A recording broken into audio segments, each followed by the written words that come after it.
the rifle barrel pressed cold against her temple. "You don't belong here, Mrs. Carter. Time to go home." Evelyn's hands trembled, not from fear, but rage. Behind her, Kael lay bleeding in the dust, 5 men surrounding him like wolves. She'd spent 18 years being polite, obedient, forgettable. Tonight, that woman died. "My name," she said, voice cutting through the desert wind, "is Evelyn Stone, and if you want him, you'll have to kill me first." This is a story of survival, defiance, and a love that changed the frontier forever. Stay until the end. Like and comment what city you're watching from so I can see how far this story travels. The stagecoach rattled like bones in a dying man's chest. Evelyn Carter pressed her gloved hand against the window frame, watching the green hills of Pennsylvania dissolve into endless brown nothing. Every mile carried her further from gaslit streets and Sunday hymns, deeper into a world that existed only in dime novels and fever dreams. The other passenger, a whiskey drummer with tobacco-stained teeth, had stopped trying to make conversation 2 days ago. Now he just watched her with something between pity and hunger. She was 18 years old. In 3 days, she would marry a stranger. The letter had arrived in March, delivered by a lawyer whose sympathetic expression barely masked his relief at being done with her family's affairs. "Your father's debts exceed the value of the estate.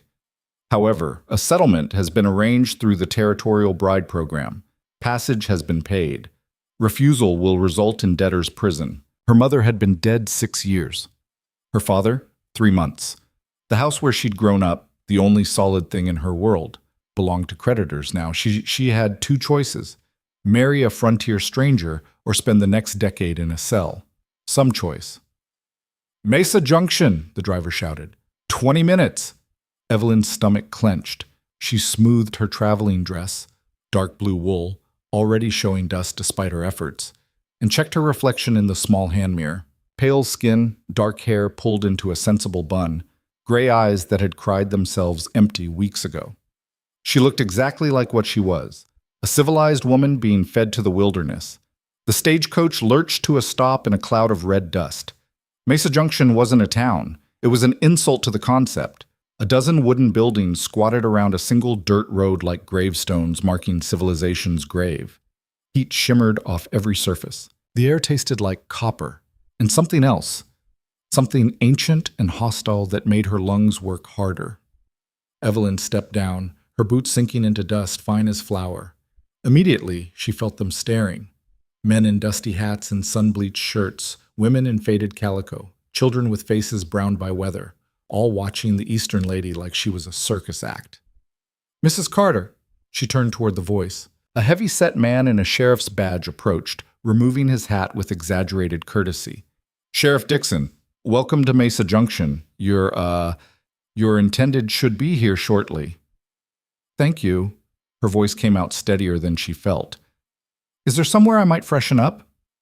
"General Store's got a washroom, but, ma'am," he shifted his weight, uncomfortable. "Might want to prepare yourself. Kael Stone ain't exactly what most ladies expect." "I expect nothing, Sheriff. That way I cannot be disappointed." His eyebrows rose slightly. "Yes, ma'am." "Well, there he is now." Evelyn followed his gaze down the street. The man walking toward them moved like smoke, fluid, silent, existing between one moment and the next, rather than occupying space the way normal people did. He was tall, lean, wearing dark canvas pants and a shirt that had once been white.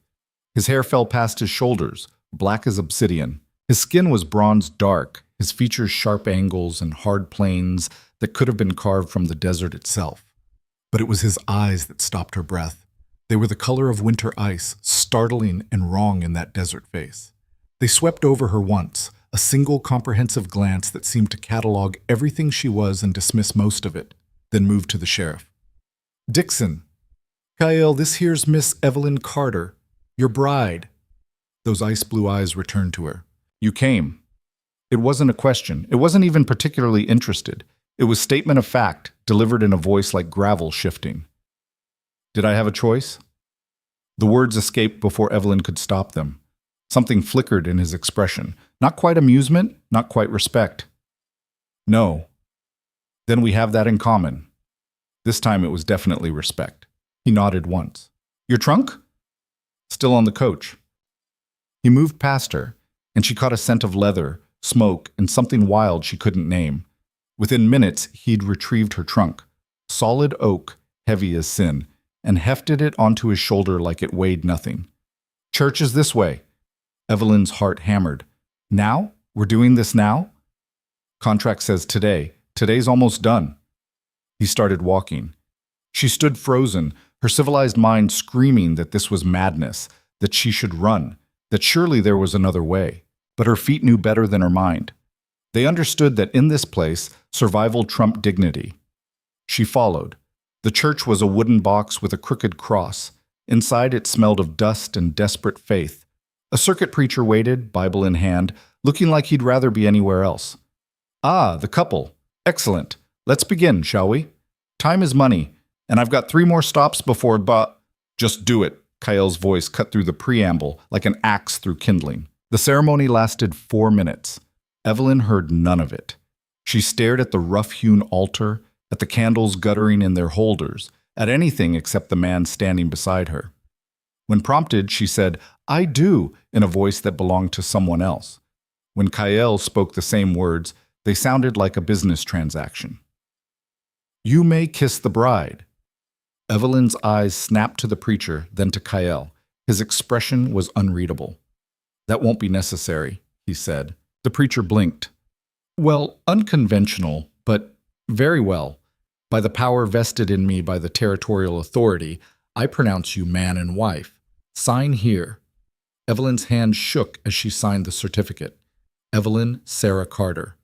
The last time she would write that name. Kael's signature was a single hard slash.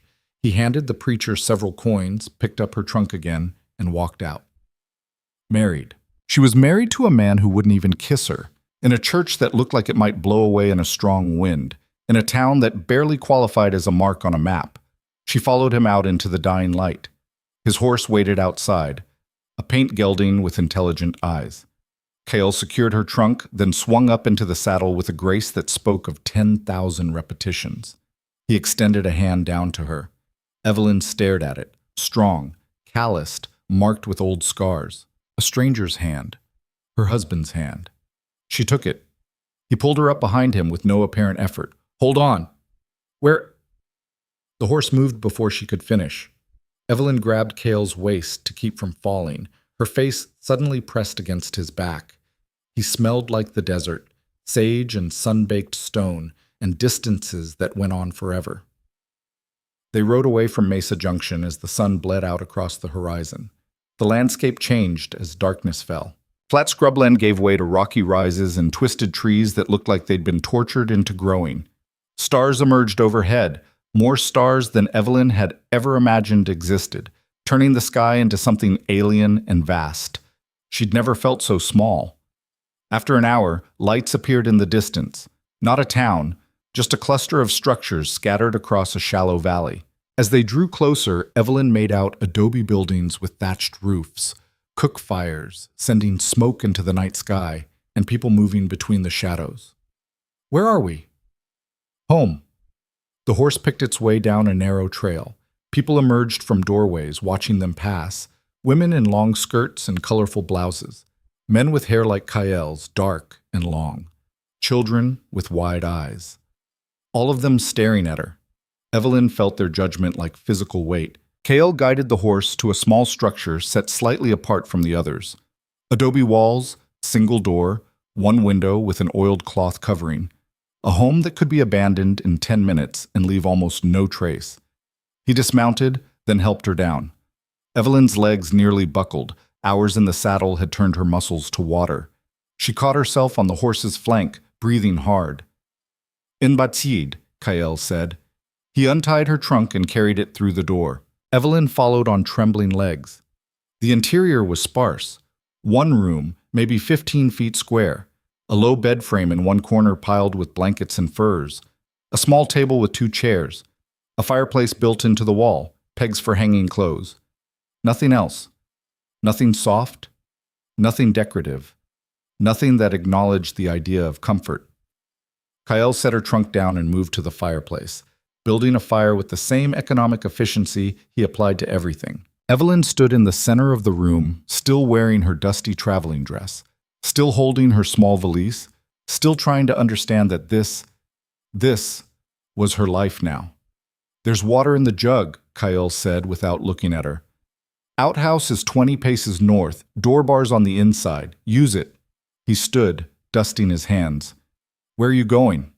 The question came out sharper than she intended. "Outside." "But we're—" She couldn't say it. "Married. This is our wedding night. You need sleep. So do I. You take the bed." "I don't understand." Kael finally looked at her directly. In the firelight, his eyes seemed to glow. "You didn't choose this. Neither did I. But you're here, and you're frightened, and forcing the issue won't fix either of those things." He moved toward the door. "Sleep. Tomorrow starts early." "Wait," Evelyn's voice cracked. "Why? Why did you agree to this if you didn't say I didn't want?" He paused in the doorway. "Said it won't be tonight." The door closed behind him. Evelyn stood alone in the firelight, listening to his footsteps fade. Slowly, her knees gave out. She sank to the floor, back against her trunk, and finally let herself cry. She cried for her father, dead of drink and bad decisions. She cried for her mother, who'd never wanted this life for her daughter. She cried for the house she'd lost, the friends who'd vanished the moment her father's debts became public, the future she'd imagined that would never exist now. But mostly she cried because Kael Stone had shown her mercy, and somehow that was more terrifying than cruelty would have been. Dawn came like a slap. Evelyn woke to light stabbing through the cloth-covered window and a pain in her back that suggested she'd been punched by the floor. She'd meant to sleep in the bed, but exhaustion had claimed her where she sat. Now every muscle screamed protest. She pushed herself upright, wincing. Her traveling dress was a wrinkled disaster. Her hair had escaped its pins and hung in tangled waves around her face. She looked, she was certain, like a disaster. The door opened. Kael entered carrying a bucket of water. He glanced at her, at the unused bed, and something almost like sympathy crossed his face. "You'll hurt less after you move around. Thank you for that medical insight." Evelyn immediately regretted the sarcasm, but he didn't seem offended. He set the bucket down. "Wash up. Breakfast is ready." "Where?" "Outside." He left again. Evelyn stared at the bucket, then at herself. The idea of washing in cold water in this sparse room made her want to weep again, but she was done with crying. That was yesterday's woman, the one who'd arrived soft and naive. Today's woman needed to be harder. She stripped off her dress and used the water sparingly, scrubbing away yesterday's dust. Her trunk yielded a simpler dress, brown cotton, practical, one of 3 she'd brought. She dressed quickly, braided her hair into something approximating order, and stepped outside. The morning was already hot. The village, if it could be called that, was alive with activity. Women moved between cook fires and storage areas. Men worked on repairs to structures or tended to horses. Children ran between the buildings, laughing, all of it flowing around her like water around a stone. Kael sat by a small fire, 2 tin plates beside him. He gestured to one. Evelyn sat, arranged her skirts, and looked at the food. Some kind of flatbread, beans, and strips of dried meat. Nothing familiar? Nothing like the breakfast she'd known. Eggs, toast, jam, butter, tea, served in porcelain cups. She picked up the flatbread and took a bite. It was better than she expected. Much better. "It's good," she said, surprised. Kael nodded, eating in silence. They finished the meal without speaking. Evelyn watched the village covertly. The people here moved with purpose, nothing wasted, every action essential. It was beautiful in its efficiency, and completely foreign. "Why do they stare at me?" she finally asked. "You're white. You're Eastern. You're mine." Kael set his plate aside. "Pick one." "All 3, probably." "Probably." A woman approached. Older, her face a map of wrinkles and hard years. She spoke to Kael in a language Evelyn didn't recognize, her tone sharp. Kael responded in the same language, his voice firm but not aggressive. The conversation went back and forth several times before the woman made a dismissive gesture and walked away. "What did she say?" "That you won't last a month. That bringing you here was foolish." Kael stood collecting the plates. That I've dishonored my place by marrying outside. Evelyn's chest tightened. And what did you say? That my choices are my own. It wasn't comfort, but it was something. Evelyn stood as well, brushing dust from her skirt. A futile gesture in this place. What happens now? Now you learn. Kael handed her a wide-brimmed hat, worn but serviceable. Sun will kill you without this. Stay close. Listen. Watch. Learn what? How to survive. None. The next hours were a baptism by fire and dust. Kael led her through the village, explaining in terse sentences what each structure was, who lived where, what the social order looked like. The language was Apache, he told her. The people were mostly Western Apache, though some were from other tribes.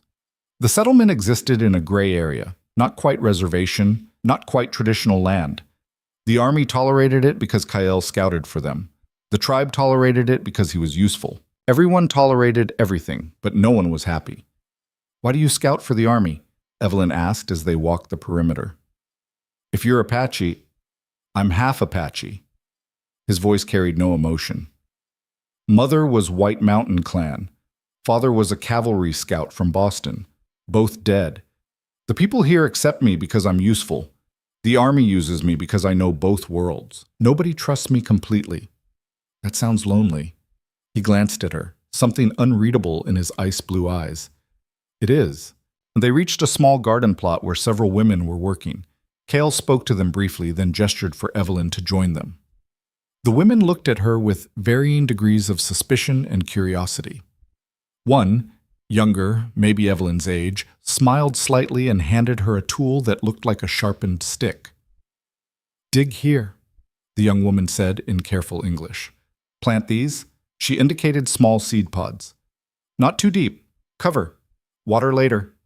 Evelyn took the tool and knelt in the dirt. For the next 3 hours, she planted. Her hands blistered, her back screamed. The sun beat down like a hammer despite the hat, and sweat soaked through her dress.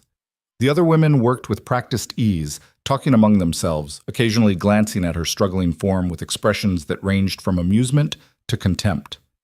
She didn't stop. When Kael returned at midday, Evelyn was still digging, planting, covering. Her hands were bleeding. Her face was burned despite the hat. She looked up at him with dirt-streaked cheeks and exhausted eyes. Good, was all he said. It was the first compliment of her new life. So, days blurred into weeks. Evelyn learned to grind corn into meal that wouldn't poison anyone. She learned which plants were edible and which would make you wish for death. She learned to carry water without spilling half of it, to build a fire that wouldn't smoke everyone out of the village, to mend clothes using materials that bore no resemblance to the sewing kits she'd known. Every lesson was hard. Every day was a test. Kael taught her tracking, how to read disturbed earth, broken twigs, patterns, and dust. He taught her about the desert's rhythms, its hidden water sources, its deadly beauties. He spoke little, but what he said was essential. She learned to listen for meaning behind his words, to read his silences like other people read books. At night, he still slept outside. Evelyn didn't question it anymore. Part of her was grateful. The privacy let her tend her wounds, both physical and emotional, without witness. But another part, a part she didn't want to acknowledge, felt the absence. He was her husband. They shared a dwelling but not a life. It was the strangest marriage she could imagine. One evening, nearly a month after her arrival, Evelyn was preparing their simple dinner when voices rose from across the village. She looked up to see a group of men on horseback, settlers, clearly, in dusty trail clothes and wide-brimmed hats. They sat their horses with the aggressive posture of men looking for trouble. Kael emerged from the structure they shared, moving to intercept them. Evelyn couldn't hear the conversation, but she could read the body language. The lead settler was angry, gesturing sharply. Kael stood perfectly still, responding in words she couldn't catch. The tension ratcheted up with each exchange. Then one of the settlers spat on the ground near Kael's feet. Evelyn's breath caught. Around the village, Apache men were appearing, hands near weapons. The settlers were outnumbered 10-1, but they didn't seem to care. Their leader kept talking, his voice rising. Kael said something short and final. The settler's hand dropped to his gun. Everything happened at once. Kael moved like lightning, his hand clamping on the settler's wrist before the weapon cleared leather.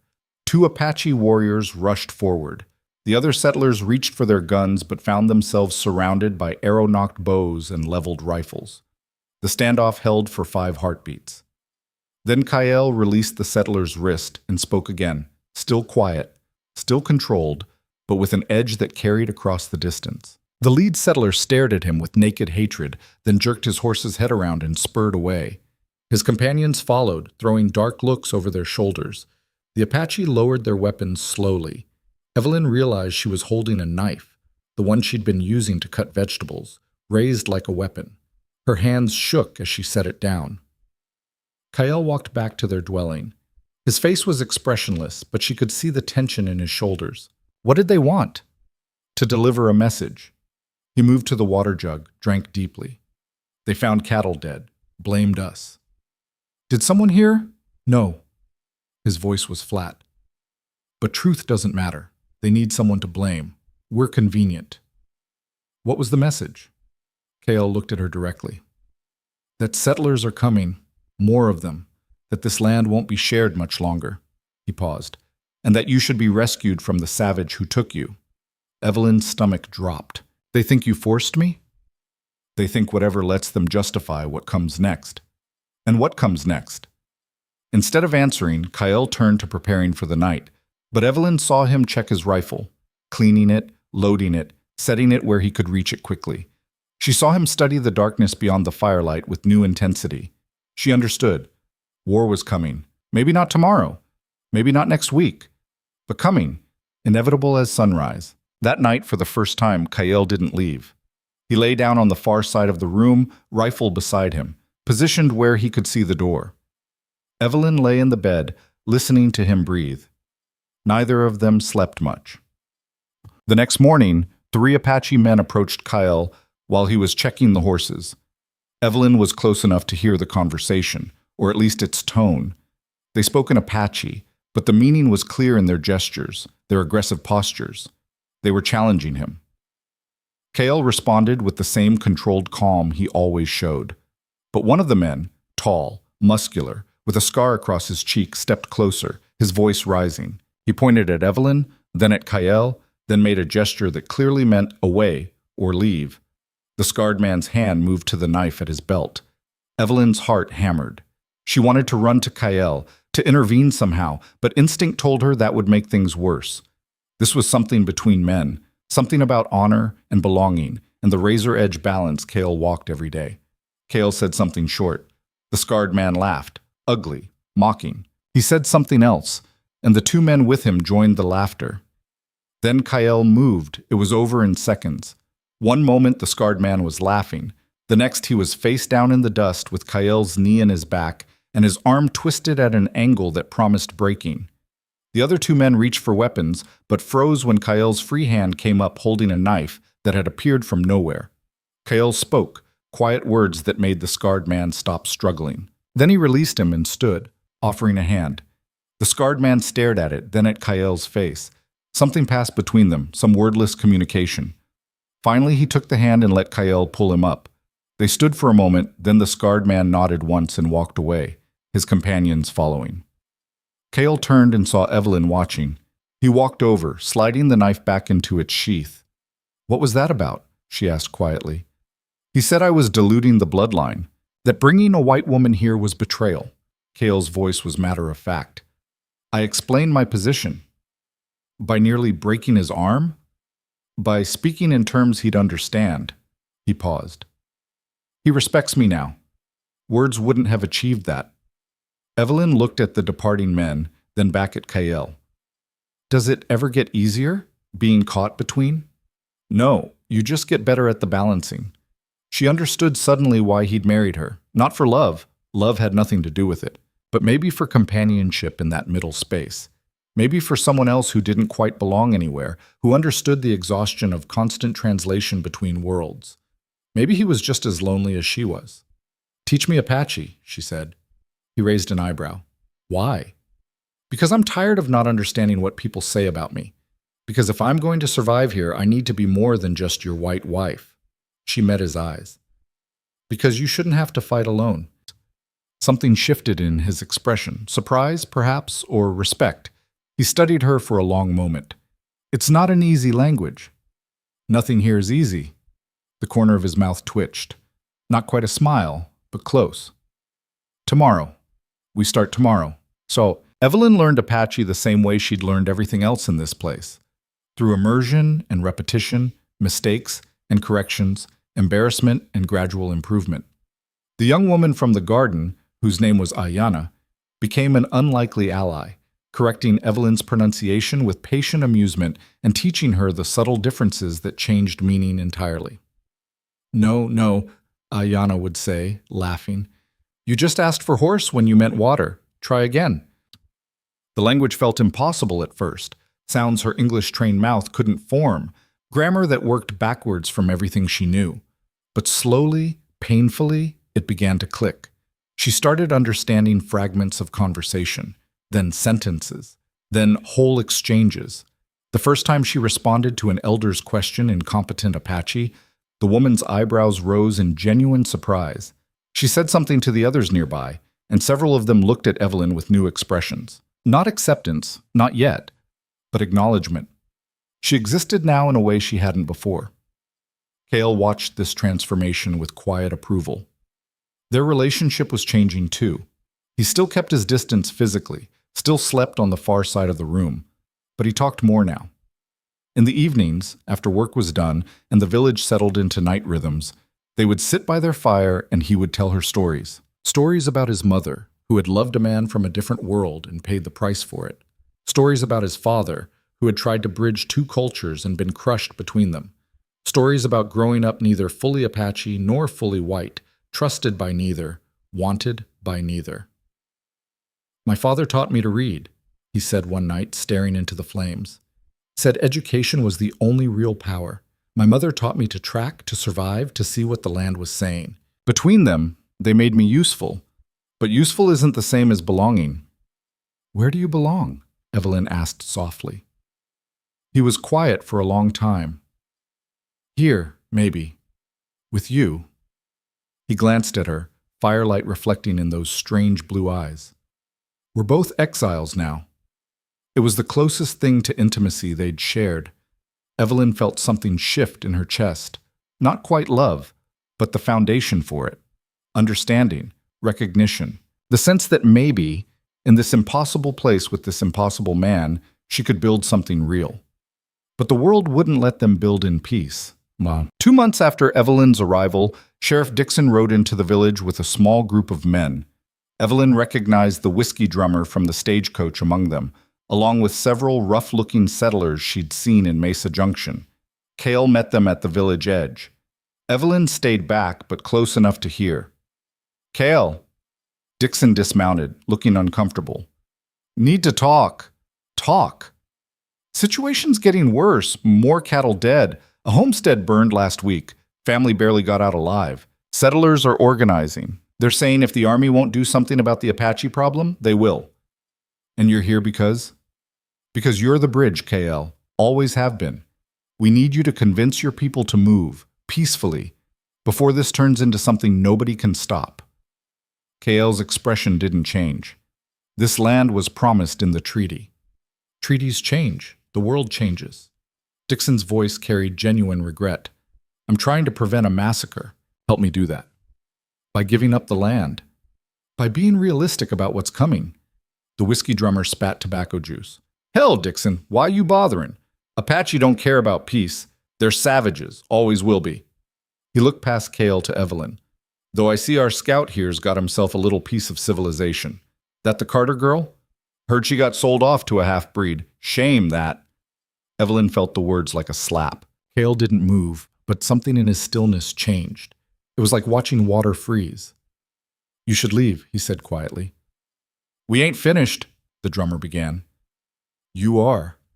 Kael's hand rested on his knife. Sheriff delivered his message. You delivered yours. Now leave. Dixon grabbed the drummer's shoulder. Come on, we're done here. They mounted up.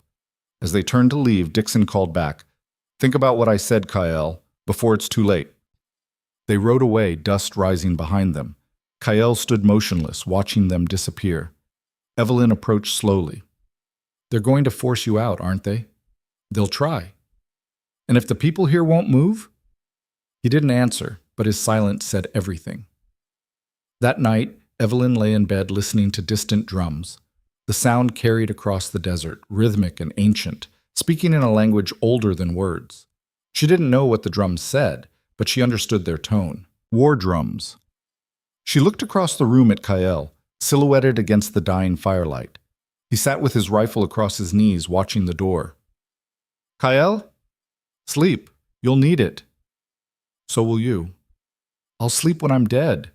The drums continued through the night, and neither of them slept at all. The attack came 3 weeks later.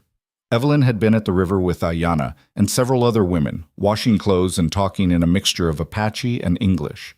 It was one of the few times she felt almost at ease.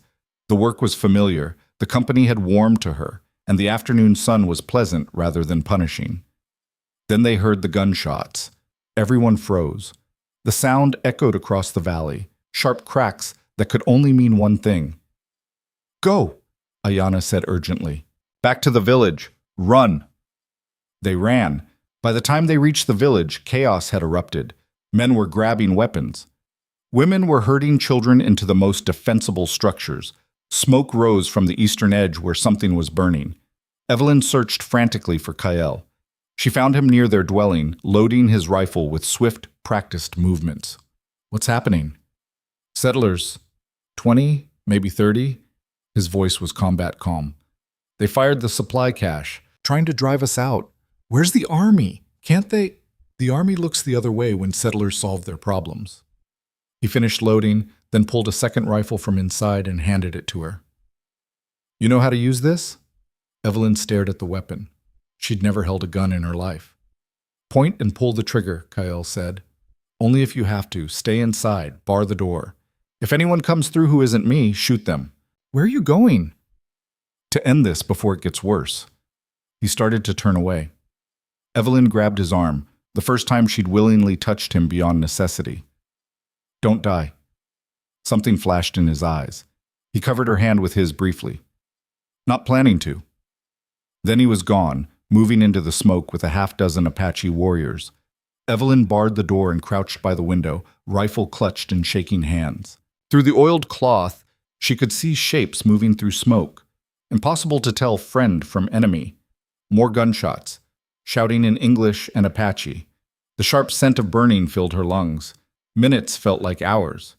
Then she saw them, 3 settlers moving toward her dwelling, rifles ready. They moved with the confidence of men who believed they were delivering justice. Should be in here, one said. The white woman. Dixon said she was forced, probably needs saving. Shame what these animals do, another agreed. Taking white women. Ain't natural. They were 10 feet from her door. Evelyn's hands steadied. She wasn't the frightened girl who'd arrived 2 months ago. That girl had died in the garden dirt, in the Apache lessons, in the slow transformation from civilized lady to something harder.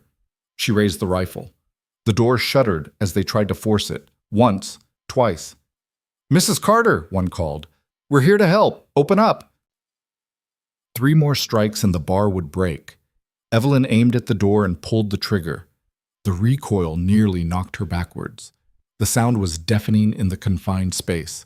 Through the ringing in her ears, she heard shouting, cursing, scrambling. Crazy bitch shot at us. She's been turned. They turned her. More gunfire, but aimed away now at other targets.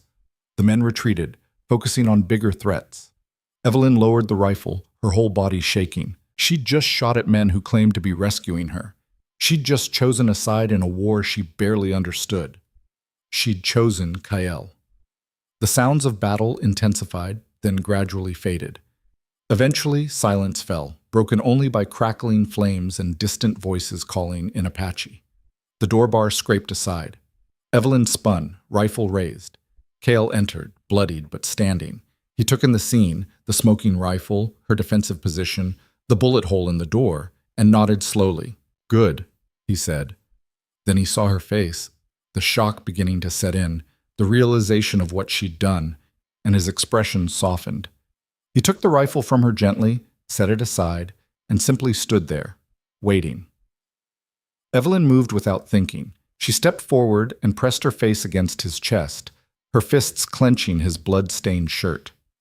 She didn't cry. Tears felt inadequate for this, but she shook like leaves in a storm. Kael's arms came around her slowly, carefully, like he was handling something breakable. "You did well," he said quietly. "You stayed alive. That's what matters. I shot at them, my own people. They stopped being your people when they tried to break down your door." His voice was firm. "You defended your home, that's all." She pulled back enough to see his face. "Is it over?" "For now. We drove them off. Took 2 prisoners. Lost one of ours." His jaw tightened. "It'll escalate from here." This was just the beginning. Evelyn understood. The settlers would claim they'd been attacked. The army would have to respond. The village would be forced to move or fight. There was no path forward that didn't lead to more blood. "What do we do?" Kael looked at her for a long moment. Then he said something she didn't expect. "We leave." "What?" "This village. It's caught between 2 worlds, same as me, same as you now. That position is getting more dangerous every day." He gestured to the destruction visible through the window. "We can't win this fight. Not long term. But we don't have to die in it either." "Leave and go where?" "North. There's land up near the mountains, remote, hard to reach. We could build something there, small, quiet, away from both sides." "Just us?" "Just us?" He paused. "Unless you want to go back. I could get you to Mesa Junction, put you on a stage east, annul the marriage. You could—" "No."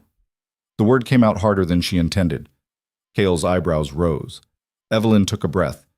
"I'm not running back to a world that sold me off like property, and I'm not leaving you to face this alone." She met his ice-blue eyes directly. "We're married, for better or worse. This is worse. I'm staying."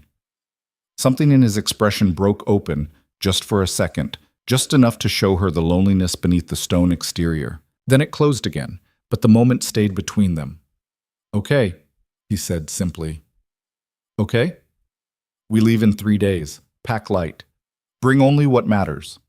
He moved to the door, paused, looked back. "Thank you." Before she could ask what for, he was gone, leaving Evelyn alone with the rifle, the bullet hole, and the strange certainty that everything had changed again. But this time, she'd chosen the change herself. The next 3 days were a controlled storm.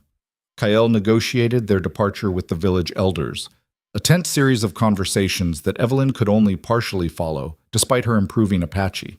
The scarred warrior who'd challenged Kael weeks before was among the most vocal opponents, arguing that leaving was cowardice, that every able body was needed for the coming fight. Kael's response was calm but final. He owed the village his skills, not his life. He'd given years of service. Now he was choosing a different path. In the end, they let him go. Maybe because they respected his choice. Maybe because they knew he was right, that he and Evelyn together were a target that endangered everyone. Either way, freedom came with a price. Evelyn packed her trunk with ruthless efficiency. The blue traveling dress stayed behind. She'd never wear it again. Most of her civilized possessions stayed too. She kept practical clothes, a few personal items, her mother's wedding ring. Everything else belonged to a life that no longer existed. Ayanna came to say goodbye on the last evening. "You're brave," she said in Apache, then switched to English. "Braver than I thought when you arrived looking like a scared rabbit." Evelyn laughed despite everything. "I was a scared rabbit." "Not anymore." Ayanna pressed something into her hand, a small leather pouch on a cord. "For protection. Old medicine. My grandmother made it."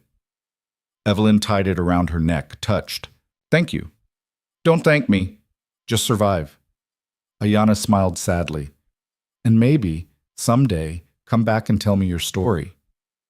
They embraced briefly, 2 women from different worlds connected by circumstance and the strange bonds formed in hardship. Then Ayanna left, and Evelyn finished packing. That night, Kael finally crossed the invisible line he'd maintained for months. He lay down beside her in the bed, not touching, leaving careful space between them, but present in a way he hadn't been before. "Nervous?" he asked quietly. "Terrified," Evelyn admitted. "We're leaving everything. Everyone. For what? A hope that we can build something in the middle of nowhere? Yes. That's insane. Probably. She heard the smile in his voice. But staying is guaranteed death. Leaving is only possible death. I prefer possible. Evelyn turned her head to look at him in the darkness. Why did you really marry me, Kael? The truth. He was quiet for so long she thought he wouldn't answer. Then, because the contract paid enough to buy supplies for 2 years. Because having a white wife gave me credibility with settlers. Because I thought maybe... He paused. Maybe someone else who didn't fit would understand what that feels like. And does she? Understand? More than I expected, as Evelyn felt the words settle between them. Not love, not yet, but honesty. Foundation. I'm glad I came, she said. Not glad about how or why, but glad I'm here, with you. His hand found hers in the darkness, their fingers intertwined, the first time they'd held hands like this, like partners, like equals. Get some sleep, Kael said. Tomorrow, we start over. This time, Evelyn did sleep. And when dawn came, they rode north together, leaving the village and its wars behind, carrying everything they owned and nothing but hope for what came next. The mountains rose like broken teeth against the sky, jagged and unforgiving, promising nothing but hardship to anyone foolish enough to approach. Kael and Evelyn had been riding for 6 days, following trails that barely existed, moving through landscape that seemed determined to kill them through sheer indifference. Evelyn's body had become a catalog of pain. Her thighs were raw from the saddle, her back a knot of agony. Her skin burned despite the hat and the long sleeves she wore. But she didn't complain. Complaining required energy she couldn't spare, and besides, Kael never complained about anything. She'd learned to measure herself against his silence. They spoke little during the journey. Words felt unnecessary in the vast emptiness. When they did talk, it was functional, about water sources, about the weather building in the distance, about the best path forward. But in the evenings, when they made camp in whatever shelter the land offered, a different kind of communication emerged. On the 4th night, camped in a shallow cave that smelled of old smoke and animal musk, Evelyn watched Kael prepare their meager dinner with the same careful efficiency he brought to everything. His movements were economical, almost beautiful in their precision. She realized she'd been watching him more lately, noticing details she'd been too frightened or exhausted to see before. You're staring, he said without looking up. Evelyn felt heat rise to her cheeks. I was thinking. About? How you do everything like it's a ritual, like there's a right way and a wrong way, and the wrong way will get you killed. Kael glanced at her, a hint of amusement in his expression. Out here, the wrong way will get you killed. That's not philosophy. It's fact. Everything's life or death with you. Everything is life or death. Most people just don't pay attention until it's too late. He handed her a tin cup of something that was technically coffee, but tasted like the desert floor. Drink. You need the warmth. Evelyn sipped the terrible coffee and felt it burn all the way down. Did your father teach you that? The paying attention? Kael settled against the cave wall, his own cup cradled in scarred hands. My father taught me to read, to write, to think like white men think. Strategy, planning, the long view. His voice carried an edge of old bitterness.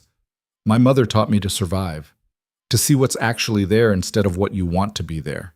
Between them, I learned that the world doesn't care about your plans. It only cares if you're strong enough to keep breathing. That's bleak. That's honest. Evelyn studied him in the firelight. Do you ever wish you were just one or the other? Fully Apache or fully white, instead of caught between? Every day. The admission came quietly. But wishing doesn't change anything. I am what I am. Half of each, all of neither. That's my reality. Our reality now, Evelyn said. I'm as caught between as you are. Can't go back to being the civilized Eastern lady. Can't fully become Apache no matter how much I learn. We're both exiles.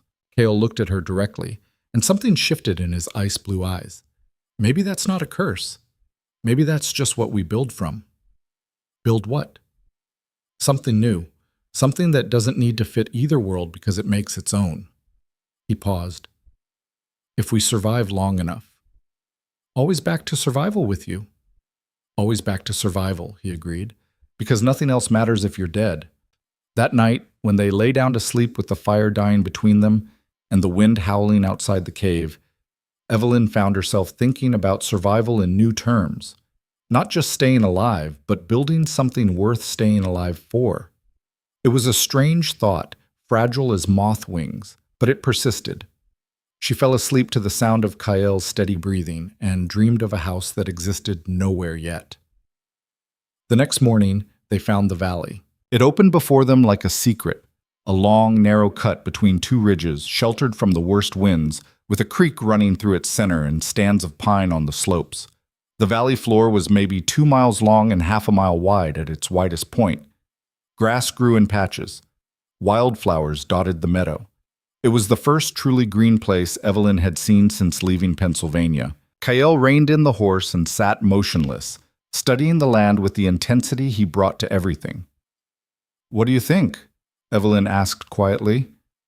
"Hidden, defensible, water year-round from the snowmelt." He pointed to the northern end where the valley narrowed. "Only one real entrance, could fortify it if needed. Game in the woods, grazing for horses." He was quiet for a moment. "It could work." "Could?" "Will. It will work." He urged the horse forward. "Let's find the best spot." They spent the day exploring every inch of the valley. Kael examined the creek for depth and flow, tested the soil, noted animal tracks and bird activity. Evelyn watched him transform into something almost peaceful, still alert, still measuring threats, but with a focus that seemed less about survival and more about possibility. They chose a spot on a slight rise near the creek, where they'd have good sight lines in all directions but still be close to water. The pines would provide timber for building. The meadow would support a small garden and grazing. It wasn't paradise, but it was theirs. That night they made camp on the spot where their house would stand. "We'll start with a single room," Kael said, sketching the plan in the dirt with a stick. "Stone foundation, if we can manage it, log walls, sod roof. Build it into the hillside here for insulation and defense. Later, if we survive the winter, we can add on." Evelyn studied his rough blueprint. "How long will it take? Alone? Months? Together?" He glanced at her. "Still months, but faster months. I've never built anything in my life." "You've never done a lot of things. You learned." He handed her the stick. "What do you want? Besides survival?" Evelyn took the stick, feeling the question's weight. What did she want? She'd spent so long just trying to endure that she'd forgotten to think beyond the next day. But now, looking at this valley, at this man who'd somehow become her partner in the truest sense, she felt something unfamiliar stir. Hope. "A garden," she said, drawing in the dirt. "A real one. Vegetables. Maybe some herbs. Flowers, if we can spare the water." "Flowers? Beauty matters too, not just survival." Kael's expression softened slightly. "Okay, garden. What else?" "A window. A real glass window, not oiled cloth. I want to see the valley when I wake up." "Glass is expensive, hard to transport." "I didn't say it was practical. You asked what I wanted." "Fair." He nodded. "I'll figure it out. What else?" Evelyn hesitated, then drew a smaller structure near the house. "A workshop for you. Somewhere you can work on tack, weapons, whatever needs fixing. You shouldn't have to do everything in the main room." Kael stared at the drawing. When he spoke, his voice was rough. "No one's ever planned for my comfort before." "Well, I am. We're building this together. It should work for both of us." He was quiet for a long moment. Then he took the stick back and added another element to the design. A covered porch. For sitting. Watching the valley. Together. Something in Evelyn's chest tightened. A good tightness. Like a door opening. They were planning a life. Not just surviving day to day, but actually imagining a future. "It's a good plan," she said softly. "It's a start." Kael set the stick aside. "Rest now. Tomorrow, the real work begins." That night, lying under stars so bright they seemed close enough to touch, Evelyn felt Kael's hand find hers in the darkness. They lay like that, fingers intertwined, not speaking, just existing together in the vast silence. It was the most intimate moment of her life. The next morning, they began building their world. Kael started with the foundation, using stones from the creek bed. Evelyn helped haul them, her hands blistering within hours, her back screaming protest. But she didn't stop. Every stone was a piece of their future, and she'd learned that survival required pushing past pain. Not that one, Kael said when she brought a particularly large rock. Too irregular, won't fit the corner right. It's big though, solid. Big doesn't matter if it doesn't fit the design. Find one that matches the space. He demonstrated what he meant, showing her how to read the gaps, to understand the puzzle of stone on stone. Evelyn returned the rock and searched for better options. It was exhausting work, made harder by the altitude and the thin air. But slowly, stone by stone, the foundation took shape. They fell into a rhythm over the following weeks. Kael would explain what needed doing, demonstrate once, then expect Evelyn to manage it while he moved to the next task. There was no coddling, no allowance for her gender or her inexperience. He treated her like a competent partner, and somehow that expectation made her competent. She learned to fell small trees, trim branches, notch logs for fitting. Her hands, once soft and useless, became calloused and strong. Her body, once decorative, became functional.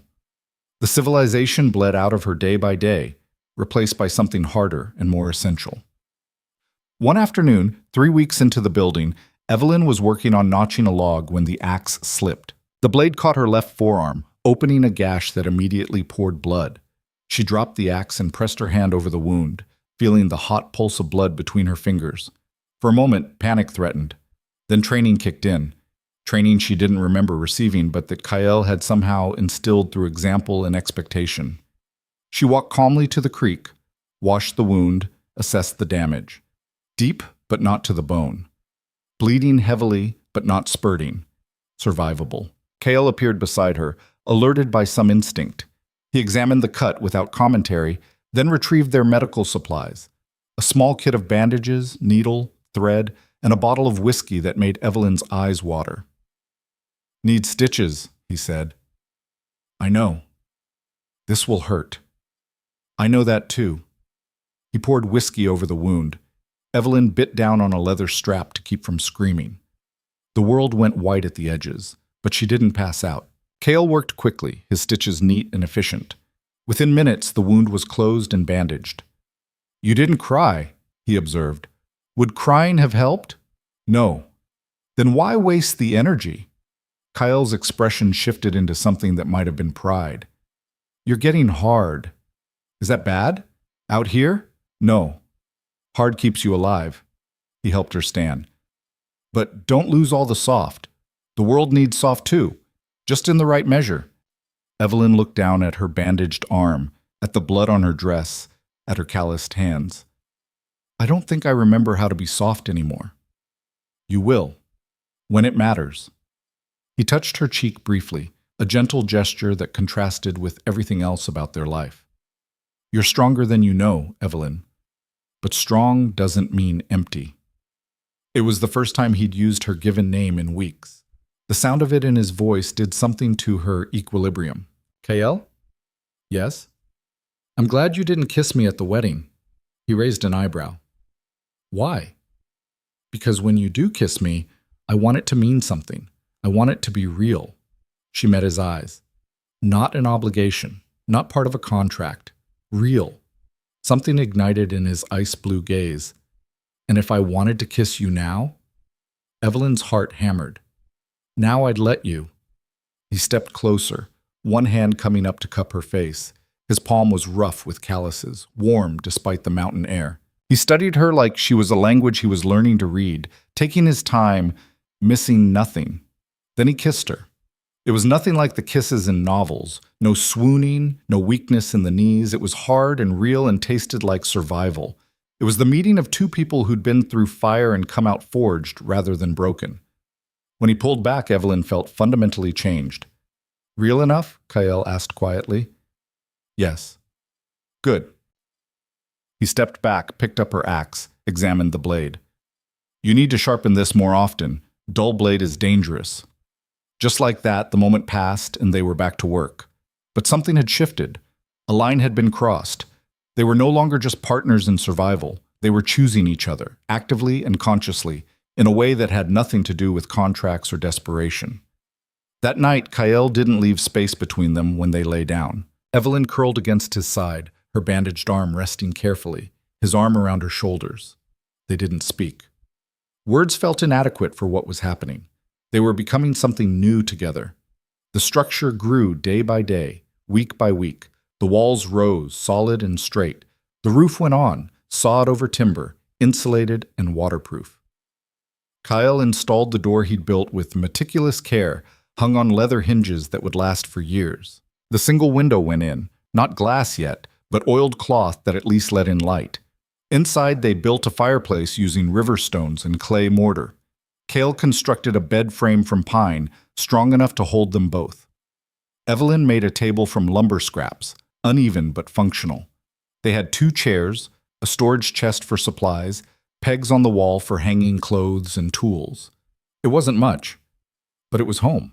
The first night they slept in the completed house, a storm rolled through the valley. Wind howled around the corners, rain hammered the roof, lightning illuminated the world in stark white flashes. Evelyn lay in Kael's arms, listening to the fury outside and feeling completely safe. The walls held, the roof didn't leak, their house stood against the storm. "We did it," she whispered.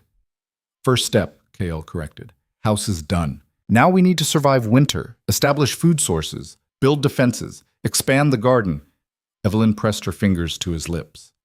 "Kael, just for tonight, can we celebrate the victory without immediately planning the next battle?" He was quiet, then she felt him smile against her fingers. "Yes, for tonight, we celebrate." He kissed her again, longer this time, deeper. And for the first time since their wedding night, they came together as husband and wife, not from obligation or contract, but from choice and desire, and the strange, fierce love that grows between people who've survived hell together. Afterward, tangled in blankets with rain still drumming overhead, Evelyn traced the scars on Kael's chest, some old, some new, all stories written in skin. "Tell me about this one," she said, touching a long mark across his ribs. "Knife fight. I was 16. Thought I knew everything." "And this?" A puncture scar on his shoulder. "Arrow. I didn't duck fast enough." "This?" "Broken bottle. Bar fight in Mesa Junction. Stupid and avoidable." Evelyn kissed each scar as he named it, mapping the violence that had made him. When she finished, Kael caught her hand. "Your turn." "I don't have scars like yours." "Everyone has scars. Some are just harder to see." He touched her chest, over her heart. "What happened here? What broke before you came west?" Evelyn felt tears sting her eyes. Surprising because she thought she'd cried out everything months ago. But these were different tears. Not grief, but release. "My mother died when I was 12. Fever. My father never recovered. He drank, lost money, made bad investments. By the time I was 17, we'd lost everything. He died 3 months before the lawyer's letter came." She took a shaky breath. "I watched my whole world disappear piece by piece. I couldn't stop it. I couldn't save him. I couldn't save anything." Kael pulled her closer. "You saved yourself. That counts." "Did I? Or did I just run?" "You survived. You adapted. You chose to keep living even when it would have been easier to give up." His voice was firm. "That's not running. That's winning."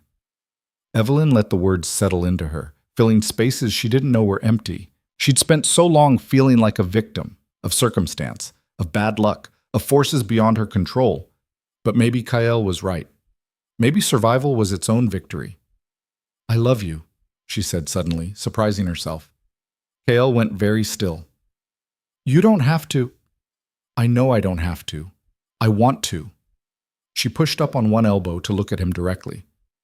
"I love you, Kael Stone. Not because you saved me or gave me shelter or taught me to survive. I love you because you see me as strong when I feel weak. Because you treat me like an equal in a world that never did. Because you chose me when you had every reason not to." His expression was raw, vulnerable in a way she'd never seen. "I don't know how to be loved." "Then we'll learn together. Like everything else." He pulled her down and kissed her hard enough to bruise, holding her like she might vanish if he let go. When he finally spoke, his voice was rough with emotion. I love you too, even though it's probably stupid and definitely dangerous and will likely complicate everything. Evelyn laughed, surprising them both. Since when has anything about us been simple? Fair point. He tucked her against his side. Sleep now. Tomorrow. Tomorrow we keep building, I know. But for now, in the house they'd made with their own hands, in the valley hidden from the world, they had peace. Fragile peace, temporary peace, but peace nonetheless. It lasted exactly 3 weeks. Evelyn was in the garden when she saw the rider. She'd been tending the small plot they'd carved from the meadow, coaxing vegetables from soil that was more rock than earth. It was morning work, done before the sun climbed high enough to kill. She was on her knees, hands deep in dirt, when movement caught her eye. A single horse and rider, following the creek up the valley. Evelyn's heart jumped. She grabbed the rifle, always within reach now, another lesson learned, and moved toward the house. Kael was working on the workshop frame. He saw the rider at the same instant and immediately shifted into combat readiness. They waited side by side as the rider approached. It was a woman. That registered first, unusual enough out here to be notable. She rode well, sitting her horse like she'd been born in the saddle. As she drew closer, Evelyn saw she was Apache, maybe 40, with gray threading through her dark hair and a face that had seen hard years. The woman reined in 30 feet away, hands visible, no weapon drawn. Kael Stone, she said in Apache. Dakota. Kael's voice was neutral. Long way from the village. Village is gone. The words dropped like stones. Evelyn felt Kael stiffen beside her. Explain. Dakota dismounted slowly, carefully, reading the rifle in Evelyn's hands. 2 weeks after you left, the army came. Said we had 3 days to relocate to the reservation. The young warriors wanted to fight. The elders counseled peace. While they argued, the settlers came. Her voice went flat. They burned everything, killed anyone who resisted. The rest scattered. Some went to the reservation. Some went deeper into the territories. The village doesn't exist anymore. Evelyn felt sick. Those people, Ayana, the scarred warrior, the women who'd taught her to grind corn, scattered or dead. Ayana? She asked in Apache. Dakota's expression softened slightly at the word. Alive. She went north with her family. Told me if I found you to tell you she kept your garden tools, in case you needed them again someday. Tears stung Evelyn's eyes. Such a small thing, garden tools. Such a large gesture, hope for the future. Why are you here? Kael asked. Because you're a survivor. Because you know both worlds. Because there are others like you, caught between, belonging nowhere. Dakota met his eyes directly.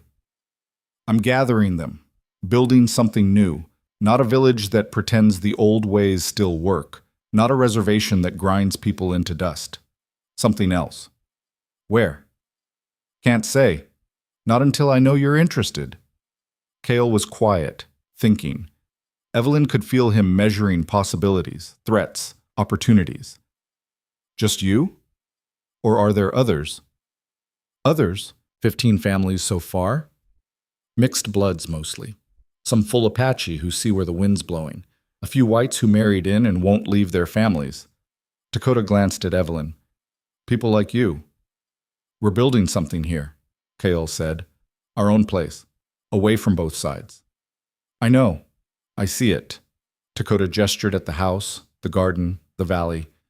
Good defensible position. Water, timber, you chose well. But can you defend it? Just the two of you? When the settlers come, and they will come eventually, what then? Kael's jaw tightened because he knew she was right. The valley was remote, but not invisible. Eventually, someone would find it, and when they did, 2 people couldn't hold against determined numbers. Think about it, Dakota said. I'm 3 days north, in the high country. If you want to talk more, I'll be there for another 2 weeks. After that, we move to the permanent location. And if we decide not to come, then you're on your own. I wish you well, but I can't help people who won't help themselves. She mounted her horse with the same fluid grace she'd dismounted. You have good land here, Kael. Good woman. Don't waste both by dying alone when you could live together with others. She rode away, disappearing back down the valley the way she'd come. Kael and Evelyn stood in silence, watching until she vanished. "What do you think?" Evelyn finally asked. "I think she's right about the threat. And I think throwing in with strangers is also a threat." He turned to look at their house, their valley, everything they'd built. "But I think she's also right that two people can't hold this forever. So what do? We go look, we talk, we decide based on what we see, not on fear or hope." He met her eyes. Together, Evelyn agreed. 3 days later, they packed supplies and rode north into the high country, leaving their valley behind. Evelyn looked back once as they climbed the ridge. The house sat peaceful in the morning light, smoke rising from the chimney they'd banked before leaving. It looked like hope. It looked like home. She prayed they'd see it again. The high country was brutal, all sharp rock and thin air and vistas that went on forever. They followed Dakota's trail markers, small signs that would mean nothing to anyone who didn't know to look for them. Kael read the land like language, adjusting their path based on what the ground told him. On the second day, they found the camp. It wasn't what Evelyn expected. Not a traditional Apache village, not a settler town, but something in between. Maybe 20 structures scattered across a wide plateau, some teepees, some log cabins, some adobe. Cook fires burned, children played. People moved between tasks with the purposeful rhythm of a functioning community, and they were mixed. Evelyn saw Apache men working beside white women. She saw children with features that spanned every shade between bronze and pale.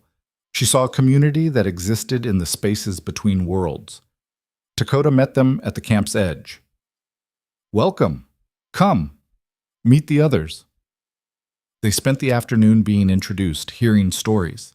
A white trader who'd married an Apache woman and refused to abandon her when the relocation started. A half-Navajo woman whose white father had died defending her mother. A Mexican man who'd found family with the Apache when his own people rejected him. A full-blood Apache warrior who'd decided survival mattered more than tradition. Each story was different. Each story was the same. People caught between, making new lives from the fragments of old ones. That evening, they gathered around a central fire. The de facto leader, a half-Apache man named Daniel, who'd been educated in Eastern schools before returning west, explained their plan.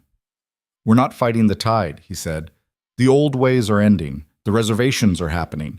White settlement is inevitable. We can rage against it and die, or we can adapt and survive." He looked around the circle. "This is adaptation. We learn from both worlds. We take the best of Apache survival skills and white technology. We trade with both sides but depend on neither.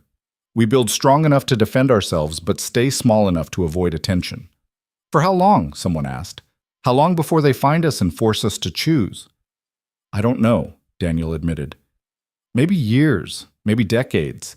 But however long we have, we use it to build something that can endure. We raise children who are strong in both worlds. We create systems that work regardless of which side wins." Kael listened to all of this with his usual unreadable expression. Evelyn could feel him thinking, weighing, calculating odds. When the meeting ended and people dispersed to their evening routines, Kael and Evelyn walked to the edge of camp, looking out at the darkness. "What do you think?" Evelyn asked. "I think it's a good idea that will probably fail, but I also think it might last long enough to matter." He turned to her. "What do you think?" Evelyn considered. The valley was beautiful. Their house was perfect, but it was also isolated, vulnerable, lonely. Here, there were others. Community, support, the possibility of something larger than just survival. "I think we could help them," she said slowly. "Your skills, my learning. We could teach others, strengthen what they're building. And in return, we'd have allies. People who'd stand with us if trouble came. You want to stay?" "I want us to decide together. Truly together." Kael was quiet for a long time. Then he said something that surprised her. "The valley can wait. We could spend a season here, help them build, learn what they know, then decide if we go back to our valley or stay here permanently. A test run? A smart choice based on incomplete information." Evelyn smiled. "That's very diplomatic of you. I'm trying this new thing called compromise. How am I doing?" Pretty well. She kissed him softly. So we stay? We stay. For now. They told Dakota and Daniel their decision that night. Both seemed pleased but unsurprised, as if they'd known all along what choice would be made. The next morning, they began integrating into the community. Kael taught tracking and defensive tactics to the men. Evelyn worked with the women on preserving food and expanding gardens. Together, they shared building techniques from their Valley project. The days fell into new rhythms: hard work, communal meals, shared purpose. Evelyn found herself making friends, real friends, not just survival allies. Women who understood what it meant to be caught between worlds. Men who respected her strength without expecting her to prove it constantly. And slowly, imperceptibly, she and Kael became part of something larger than themselves. 2 months into their stay, riders approached the camp. Not hostile, but not friendly either. 5 men, well-armed, hard-faced. The kind who'd seen too much violence and decided to become it. Daniel met them with Kael at his side. Evelyn watched from a distance, rifle ready but hidden. The lead rider was a grizzled man with a scar bisecting his face. Heard there was a mixed camp up here. Came to see for ourselves. You've seen, Daniel said evenly. Now you can leave. Not so fast. We got questions. The scarred man spat tobacco juice. You got any wanted men here? Any army deserters? Any squaws that should be on the reservation? We're a peaceful community. Everyone here came of their own will. That include the white women? Or did you savages take them? Evelyn felt rage flood through her. She stepped forward before she could think better of it. No one took me. I chose to be here. The scarred man's eyes locked on her. You the one married to that half-breed scout? Carter girl? My name is Evelyn Stone, and yes, Kael is my husband, by choice. Choice? He laughed ugly. That's a good story. Bet you'd sing a different tune if we took you somewhere safe. Let you remember how white people actually live. Kael moved, subtle shift, hands near weapons. You should leave now. Or what? You'll start a war? The scarred man grinned. You may have numbers, but we got the army. We got the law. We got God on our side. What do you got? We have the right to exist, Daniel said firmly. That's enough. The standoff held for long seconds. Then the scarred man shrugged. For now, maybe, but the territory's changing. There's going to come a time when you have to pick a side. Can't be both forever. He wheeled his horse and rode off, his men following. The camp erupted in anxious conversation. Some wanted to pack up immediately, move deeper into hiding. Others wanted to fortify, prepare for war. Evelyn watched it all spiral toward panic and felt helpless. Then Kael stepped forward and spoke. Not loud, but carrying. They're trying to scare us. It worked.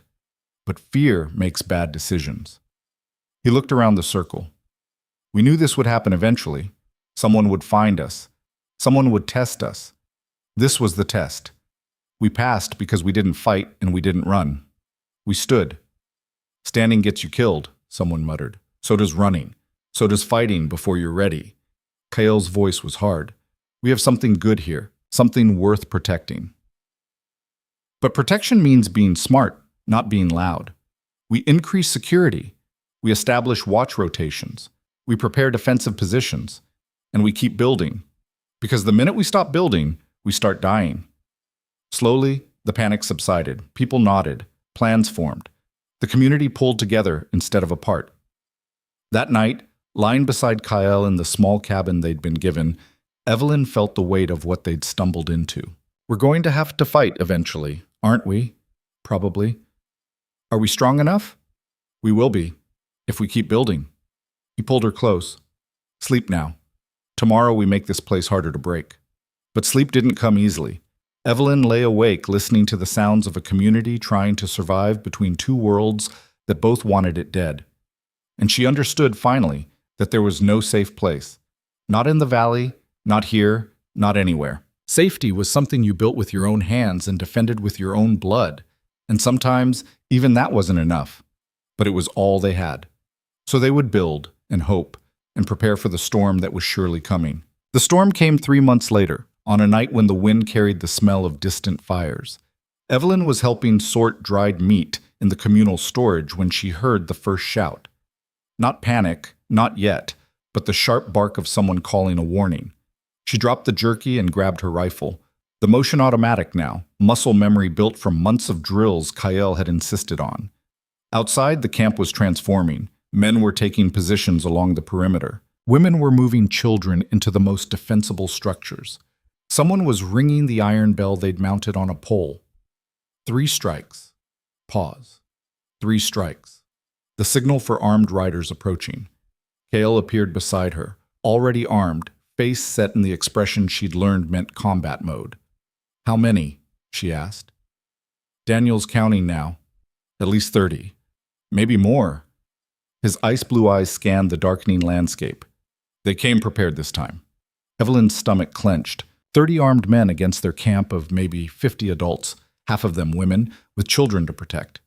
The math was brutal. "What do we do?" "We hold the line. Make them pay for every inch. Hope they decide we're not worth the cost." He checked her rifle, handed it back. "Stay with the defensive positions. Don't waste shots. Don't try to be a hero." "What are you going to do?" "What I'm good at."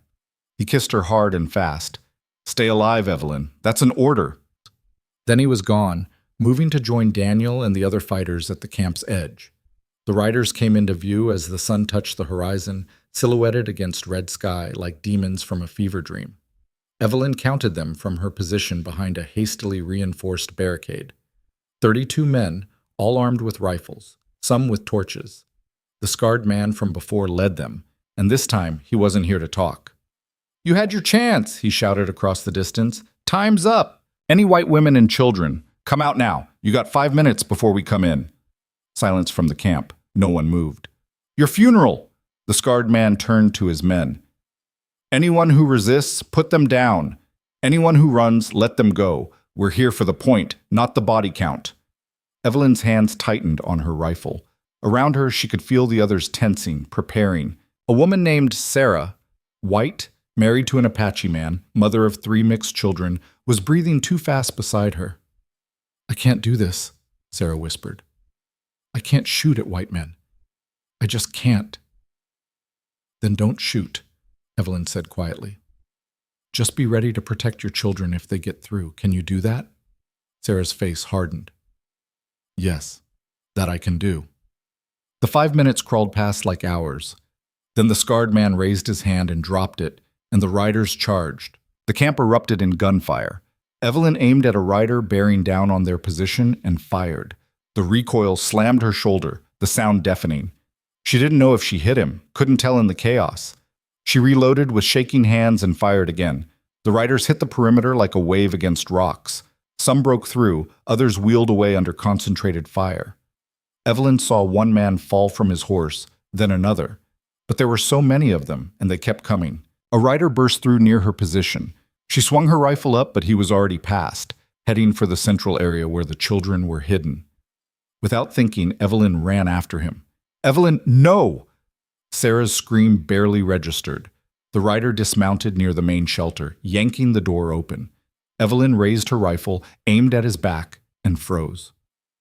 She'd shot at distant figures, shadows and smoke. This was different. This was a man, close enough to see his face, close enough to see the fear in his eyes that matched her own. He turned, saw her, went for his pistol. Evelyn pulled the trigger. The man dropped. Blood spread across his chest. His eyes went wide, confused, as if he couldn't understand what had happened. Then they went empty. Evelyn stood frozen, rifle smoking, staring at the first person she'd definitely killed. Her stomach lurched. The world tilted. Then hands were grabbing her, pulling her back. Kael's voice in her ear, urgent. "Move, Evelyn! Move now!" He dragged her behind cover as bullets whined past. The fighting intensified, became desperate.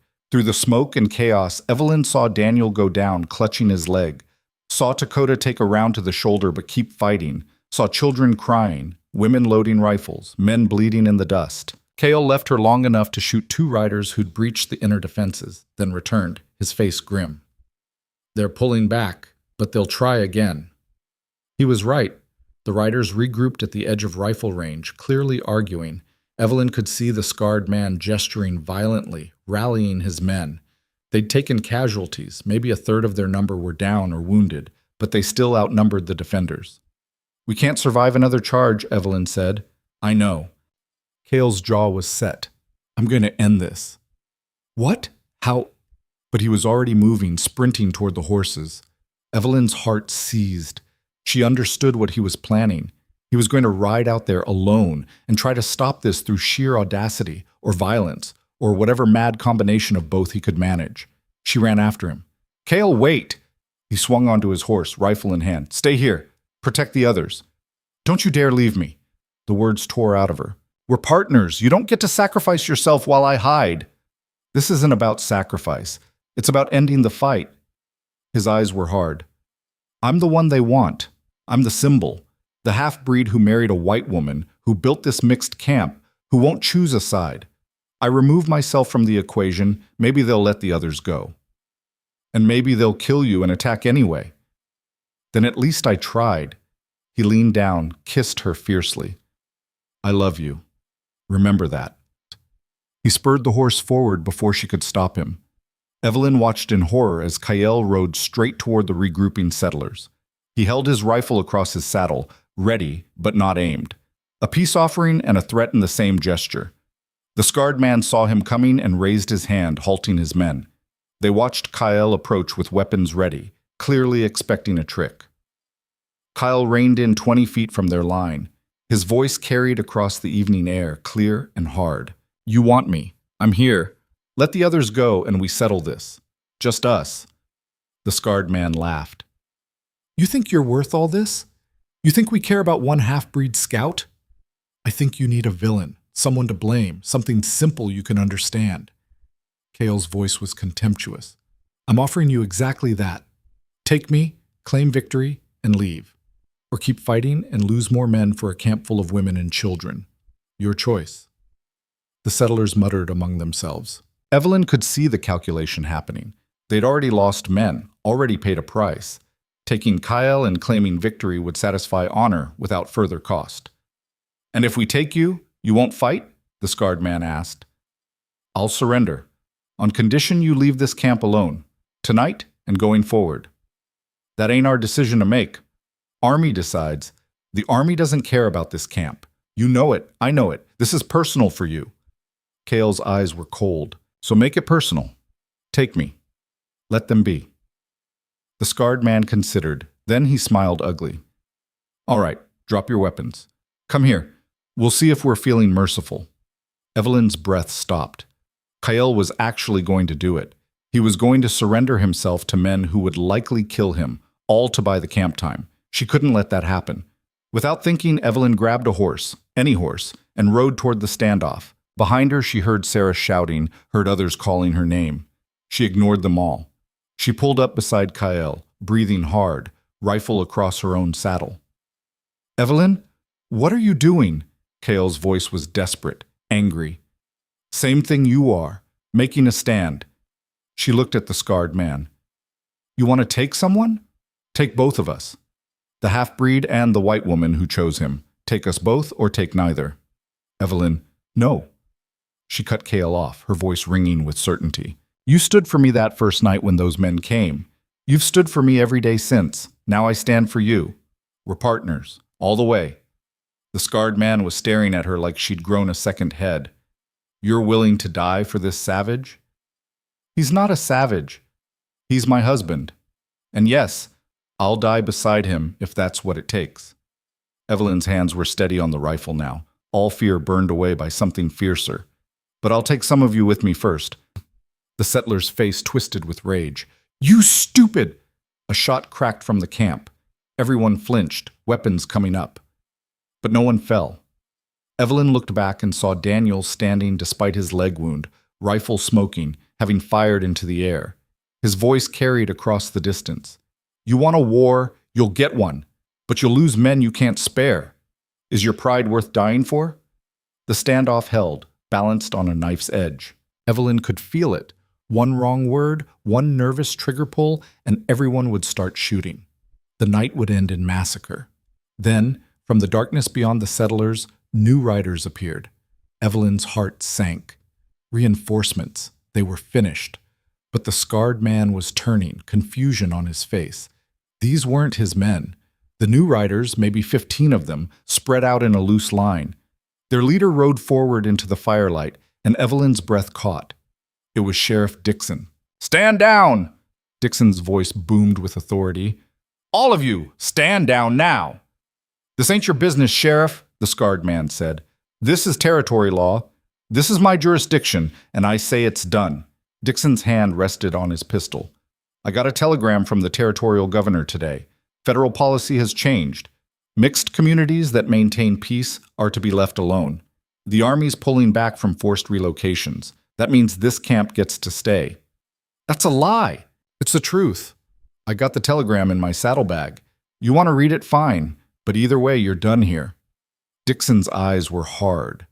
"I tolerated you boys when you were just talking tough, but you attacked a peaceful settlement. That's vigilantism. That's outside the law, and that I can't ignore." The scarred man's face went purple. "You're protecting savages over your own. I'm protecting people. The law doesn't ask their blood quantum." Dixon gestured to his men. "Now you can ride out peaceful, or we can arrest the lot of you for assault. Your choice." The settlers looked at each other, weighing odds. They were outnumbered now, outflanked, and the legal ground had shifted beneath them. Slowly, grudgingly, they began backing away. The scarred man spat in the dust. "This ain't over." "Yeah, it is," Dixon said. "You just don't know it yet." The settlers rode into the darkness, defeat in every line of their bodies. Dixon waited until they were gone, then dismounted with a weary sigh. "You all right, Kael?" "Been better." Kael slid off his horse, then helped Evelyn down. Her legs nearly gave out, adrenaline crash hitting hard. He held her steady. "That telegram real?" "Real enough. Policy's shifting. They're realizing forced relocation creates more problems than it solves." Dixon looked around the camp, at the damage, the wounded, the children emerging from hiding. "Won't stop all the hatred. Won't fix everything, but it gives you breathing room." "Why'd you come?" Evelyn asked. Dixon looked at her, something like respect in his eyes. "Because I remember a scared girl getting off a stagecoach, and I remember thinking she wouldn't last a month. Now here you are, riding into a gunfight for a man half the territory thinks you should hate." He shook his head. "Figure someone who changes that much deserves a chance to keep changing the world." He remounted his horse. "Take care of each other, and maybe stay out of trouble for a while." Then he and his men rode away, leaving the camp in stunned silence. Evelyn turned to Kael. "Did that really just happen?" "I think so." He pulled her close, his hands shaking slightly, the only sign of how scared he'd been. "Don't ever do that again." "Do what?" "Ride into a standoff. Offer yourself up. Risk your life for mine." "Then don't you do it either." She pushed back enough to look at him. "We survive together, or we don't survive at all. That's the deal." He stared at her for a long moment, then laughed. Actual laughter, raw and relieved. "You're insane, you know that?" "I learned from the best." They stood there holding each other while the camp erupted around them in relief and celebration and grief for the wounded. Daniel was being tended, his leg shattered but savable. Dakota had a through-and-through shoulder wound that hurt like hell but wasn't fatal. 3 others had serious injuries. And in the chaos near the shelters, the man Evelyn had killed lay cooling under a blanket someone had thrown over him. She'd taken a life. That weight would stay with her, but looking around at the children emerging safe, at the families reuniting, at the community that had survived, she couldn't regret it. The days after the attack were strange. The camp rebuilt, tended its wounded, and processed what had happened. But there was also a new energy, a sense that they'd passed through fire and emerged forged, rather than broken. Evelyn spent hours sitting with Daniel while his leg healed, learning from him about the larger political shifts happening across the territories. The federal government was indeed changing policies, trying to avoid the kind of violent conflicts that cost money and lives. Mixed communities, especially those that maintained peace and didn't threaten expansion, were increasingly being left alone. "We're an experiment," Daniel said one afternoon, his leg propped on the pillows. "They want to see if integration can work, if people from both sides can coexist without killing each other." "Can we?" Evelyn asked. "We're doing it right now. That's proof enough for me." But not everyone in the camp saw it that way. Some families, traumatized by the attack, packed up, and left for safer locations. Others doubled down, building stronger defenses and vowing never to run. The community shifted, reorganized, became something harder. Kael threw himself into training every able-bodied adult in combat tactics, not because he wanted warriors, but because he wanted survivors. Evelyn joined the training sessions, pushing herself harder than ever. She'd learned that survival required more than hope. It required skill, preparation, and the will to do hard things. One evening, 3 weeks after the attack, she and Kael sat on a ridge overlooking the camp. The sun was setting, painting the world in golds and reds. Below them, cook fires glowed, children played, life continued. "I've been thinking about the valley," Kael said quietly. Evelyn's heart clenched. "You want to go back?" "Part of me does. The part that wants simplicity. Just us, just survival, no complications." He was quiet for a moment. "But that's not possible anymore, not after this. We're part of something bigger now." "Is that bad?" "No, just different than I planned." He took her hand. "I thought I'd spend my whole life alone, caught between two worlds, belonging to neither. Then you came along and I thought maybe I could build something small with just you. Now," he gestured at the camp below, "now we're building something that might actually matter." "Does it scare you?" "Terrifies me. If we fail, we don't just hurt ourselves. We hurt all of them." He squeezed her hand. "But if we succeed, we prove that people from different worlds can build something together. That matters more than being safe." Evelyn leaned her head on his shoulder. "When did you become an optimist?" "When I married a woman crazy enough to ride into a gunfight for me. Figured if she can be that brave, I can at least try to hope." They sat in comfortable silence, watching the sun disappear and the stars emerge. Below them, the camp settled into night routines. Somewhere, a child laughed. Somewhere, a couple argued in a mixture of Apache and English. Somewhere, a community that shouldn't exist continued existing anyway. The next morning, riders approached the camp again. But this time it was Ayanna. Evelyn saw her first and ran to meet her, hardly believing her eyes. Ayanna looked thinner, harder, marked by months of survival. But she was alive, and when she dismounted, the two women embraced like sisters. "You kept the garden tools," Evelyn said, laughing and crying at once. "I told you I would." Ayanna pulled back, studying her. "You look different, stronger." "I had to be. What are you doing here?" "I heard about the camp, about the attack, about what you did." Ayanna's expression was serious. "I came to join you, my family too. If you'll have us?" "Of course, but I thought we tried the reservation. It's death, slow death, but death nonetheless." Ayanna looked past Evelyn at the camp. "I'd rather live free and risk quick death than waste away in a place that grinds you into nothing. And I heard this place needs fighters." Daniel welcomed Ayanna's family, 10 people total, ranging from her elderly grandmother to her youngest nephew. With them came knowledge of plants, medicines, survival techniques the camp didn't have. The community grew stronger. Over the following months, others arrived. Word spread through networks that existed below official notice: travelers, traders, those who moved between worlds carrying information. The mixed camp in the high country became known as a place of refuge for those caught between. By autumn, the camp had grown to nearly 80 people. They built more structures, expanded gardens, established trade relationships with sympathetic suppliers in distant towns. Kael and Daniel worked together to create defensive positions that didn't look military but could be activated quickly. Evelyn organized the women into units responsible for food, medicine, education, and security. She discovered she was good at organizing, at seeing how pieces fit together, at making systems work. The skills she'd learned managing her father's declining household translated unexpectedly well to managing a community's resources. One afternoon, sorting through supply inventories with Sarah and Ayanna, Evelyn realized she was happy. Not the careless happiness of her childhood, but something deeper. The satisfaction of building something meaningful with people who mattered. "You're smiling," Sarah observed. "That's new."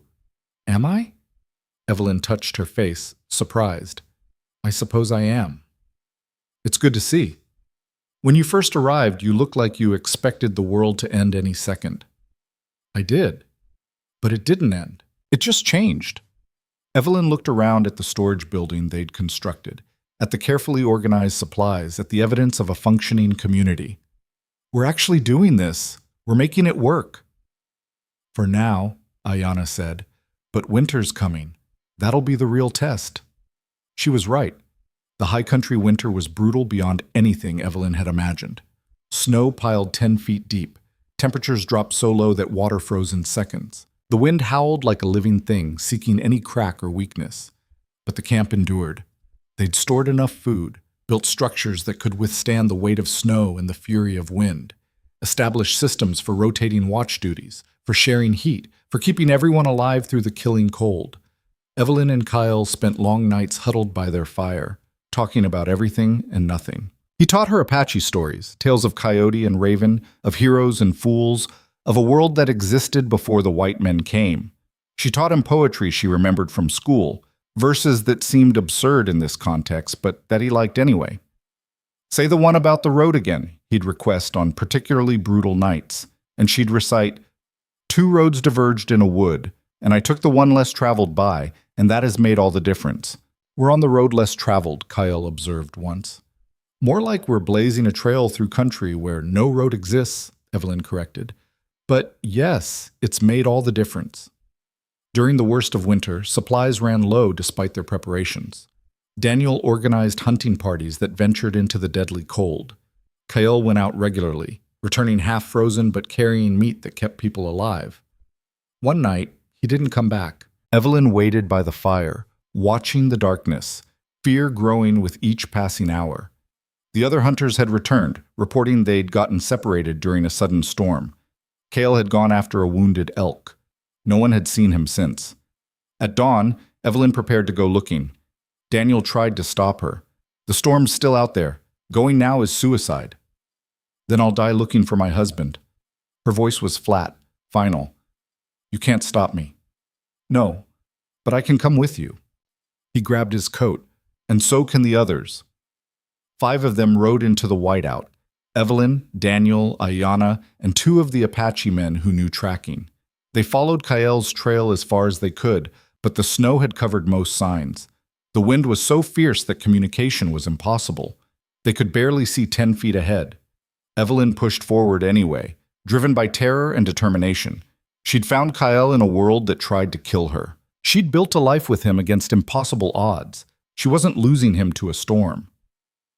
They found him 3 hours into the search, slumped against a rock outcropping, covered in snow. The elk lay dead beside him. He'd succeeded in his hunt, but couldn't make it back. Evelyn threw herself off her horse, screaming his name. His eyes opened, barely, and he tried to speak, but couldn't through lips blue with cold. Get him on a horse, Daniel shouted. Now! We need to move! They wrapped Kael in every blanket they had and lashed him to Daniel's horse. The return journey was a nightmare of white blindness and numbing cold. Evelyn rode beside him, talking constantly, begging him to stay awake, to stay alive, to not leave her alone. They made it back to camp as Evelyn's own fingers were going numb. The women took over immediately, stripping Kael's frozen clothes, wrapping him in furs, forcing warm liquid down his throat. Evelyn helped with shaking hands, watching his face for signs of awareness. It took 6 hours before he could speak clearly. You came for me, he rasped. Of course I came for you, you idiot. Evelyn's voice broke. Did you think I'd just let you freeze?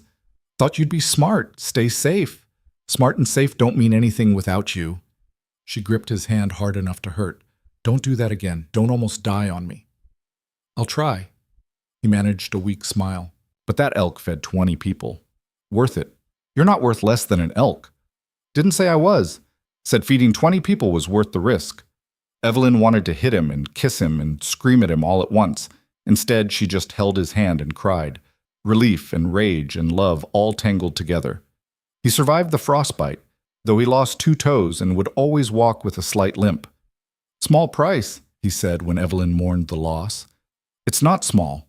You're hurt because I'm alive because I know how to survive. The toes are just cost of doing business. He pulled her close. Stop blaming yourself. This is who I am. I take risks for people I care about. That includes you and everyone in this camp. I hate it. I know, but you'd do the same. You did do the same when you rode into that gunfight. She couldn't argue with that. Winter finally broke in late March. The snow melted, revealing damage and loss. They'd lost 2 elders to sickness, 1 child to pneumonia, and several structures to the weight of snow. But most had survived. The camp had endured its first winter. Spring came fast and fierce. The creek swelled with snowmelt. Green exploded across the landscape. Gardens were planted, structures rebuilt, life renewed. And with spring came more newcomers, people who'd heard about the camp and wanted to join. By summer, they numbered over 100 souls, too many for the plateau. Daniel organized a group to scout for additional locations, places they could expand to, satellite camps that could support the growing population. Kael led the scouting party. Evelyn went with him, unwilling to be separated after the winter's close call. They rode through country that was opening up in new ways as policies shifted and the territory reorganized. In town after town, they found the same thing: confusion about how to handle mixed communities, but less outright hostility than before. The world's changing, Evelyn observed one evening in a small frontier town where the innkeeper had served them without comment, despite their obvious mixed marriage. Slowly, Kael agreed. Too slowly for some, but changing. They found 3 potential locations for expansion, but one stood out: a valley system not unlike where they'd first built their house. Defensible, watered, remote enough to avoid casual trouble, but accessible enough for trade. This could work, Daniel said when they reported back. We could build something permanent here. Not just a camp. A town. The word hung in the air. A town. A real settlement with mixed families, mixed children, mixed futures. It was audacious, impossible, essential. Then we build a town, Evelyn said. And so they did. The work consumed the next year. Half the camp moved to the new valley, establishing structures and systems. The other half remained at the plateau, maintaining the original site. Trade routes were established. Relationships with sympathetic suppliers were cultivated. Slowly, laboriously, they built something that looked like permanence. Evelyn found herself taking on more leadership responsibilities. Daniel's leg never fully healed, limiting his mobility. Kael's skills were needed for security and scouting. That left logistics, organization, and diplomacy increasingly to her and a core group of women who'd proven themselves capable. She was good at it, better than she'd ever been at being a proper Eastern lady. She could negotiate with suspicious traders, organize complex supply chains, and mediate disputes between people from wildly different backgrounds. The girl who'd arrived terrified on a stagecoach was gone. In her place stood a woman who'd earned respect through competence and courage. One evening, nearly 2 years after the attack, Evelyn stood on a ridge overlooking the new settlement. Below, 40 structures housed 130 people. Gardens flourished, children played. A mixed community that shouldn't exist was thriving against all odds. Kael joined her, moving with the slight limp that was his permanent souvenir of that winter hunt. "We did it," she said. "We're doing it," he corrected. "It's never done. There'll always be another challenge." "You really know how to ruin a moment." He smiled, one of his rare genuine smiles that transformed his whole face. "Just keeping you realistic." "I know, that's why I love you." She leaned against him. "Do you ever think about our valley, the house we built?" "Sometimes, but this is better. Because we're not alone anymore. Because what we're building here matters beyond just us." He gestured at the settlement. "Our children will grow up in a place where being mixed isn't a curse, where multiple worlds can coexist. That's worth more than a perfect valley." Evelyn's hand moved to her belly, where new life had just begun to quicken. She hadn't told him yet, was saving it for the right moment. "About children," she began. Kael looked at her sharply. "Evelyn? I'm pregnant." He stared at her, expression cycling through shock, joy, fear. "You're sure?" 3 months now. I was waiting to tell you until I was certain it would hold." 3 months? His voice rose slightly. "You rode scout expeditions. You helped build structures. I lived my life, same as I'll keep doing." She took his hand, placed it on her still flat belly. "Our child will be born into this world we're building. Into a place where they can be everything they are without apology. That's worth protecting." Kael's hand trembled against her. I don't know how to be a father. I don't know how to be a mother. We'll learn together, like everything else. He pulled her close and she felt him shaking, not with fear, but with emotion too big for words. They stood there as the sun set, watching the settlement below prepare for night, knowing that everything was about to change again. But this time, the change was theirs. Chosen. Wanted. A future they were building with their own hands. And in that moment, despite all the hardship and violence and loss, Evelyn felt something she hadn't felt in years. Pure, uncomplicated hope. The child came in November during the first hard frost. Evelyn's labor started at dawn, water breaking while she was feeding the chickens they'd managed to coax into surviving the altitude. The pain hit like a fist, doubling her over against the fence. For a moment, pure animal panic flooded through her. This was happening. This was real. There was no stopping it now. Then Sarah was there, somehow knowing, already guiding her toward the house. Breathe, just breathe. We've done this before. Not me, Evelyn gasped. I haven't done this. Your body knows what to do. You just have to let it. The next 12 hours were a blur of pain and exhaustion and primal intensity unlike anything Evelyn had experienced. Ayana and 2 other women attended her, their hands skilled from delivering dozens of babies in conditions far worse than this. Kael paced outside like a caged animal, forbidden from entering by traditions from both cultures. Through the haze of contractions, Evelyn heard him arguing with Daniel. I should be in there. And do what? Hold her hand while she does all the work? Daniel's voice carried amusement and sympathy. Let the women handle this. They know what they're doing. I don't like being useless. Welcome to fatherhood. When the baby finally came, sliding into the world with a cry that seemed too loud for something so small, Evelyn felt herself split open in ways that had nothing to do with the physical. She was looking at a person, a whole new person who hadn't existed before, who was part her and part Kael, and entirely themselves.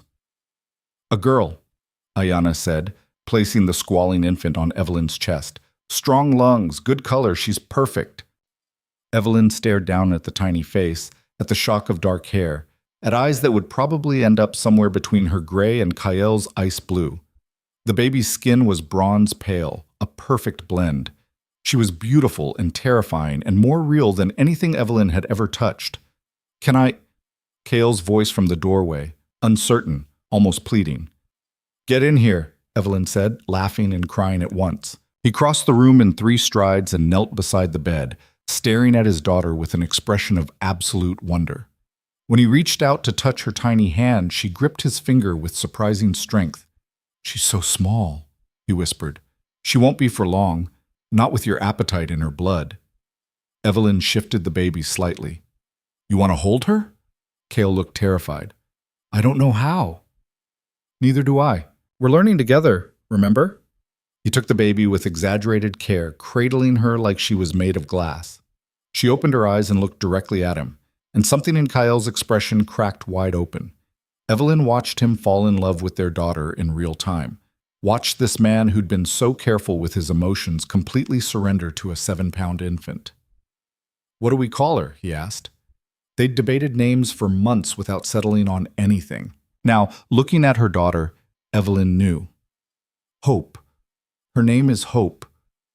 Kael glanced at her, understanding immediately why that name mattered. Hope for a future where children like this one could exist without apology. Hope that the world they were building would last. Hope that love could bridge divides that hatred had carved deep. Hope Stone, he said, testing it. Yeah, that fits. The settlement celebrated the birth with quiet joy. New babies were always cause for celebration, but this one carried extra meaning.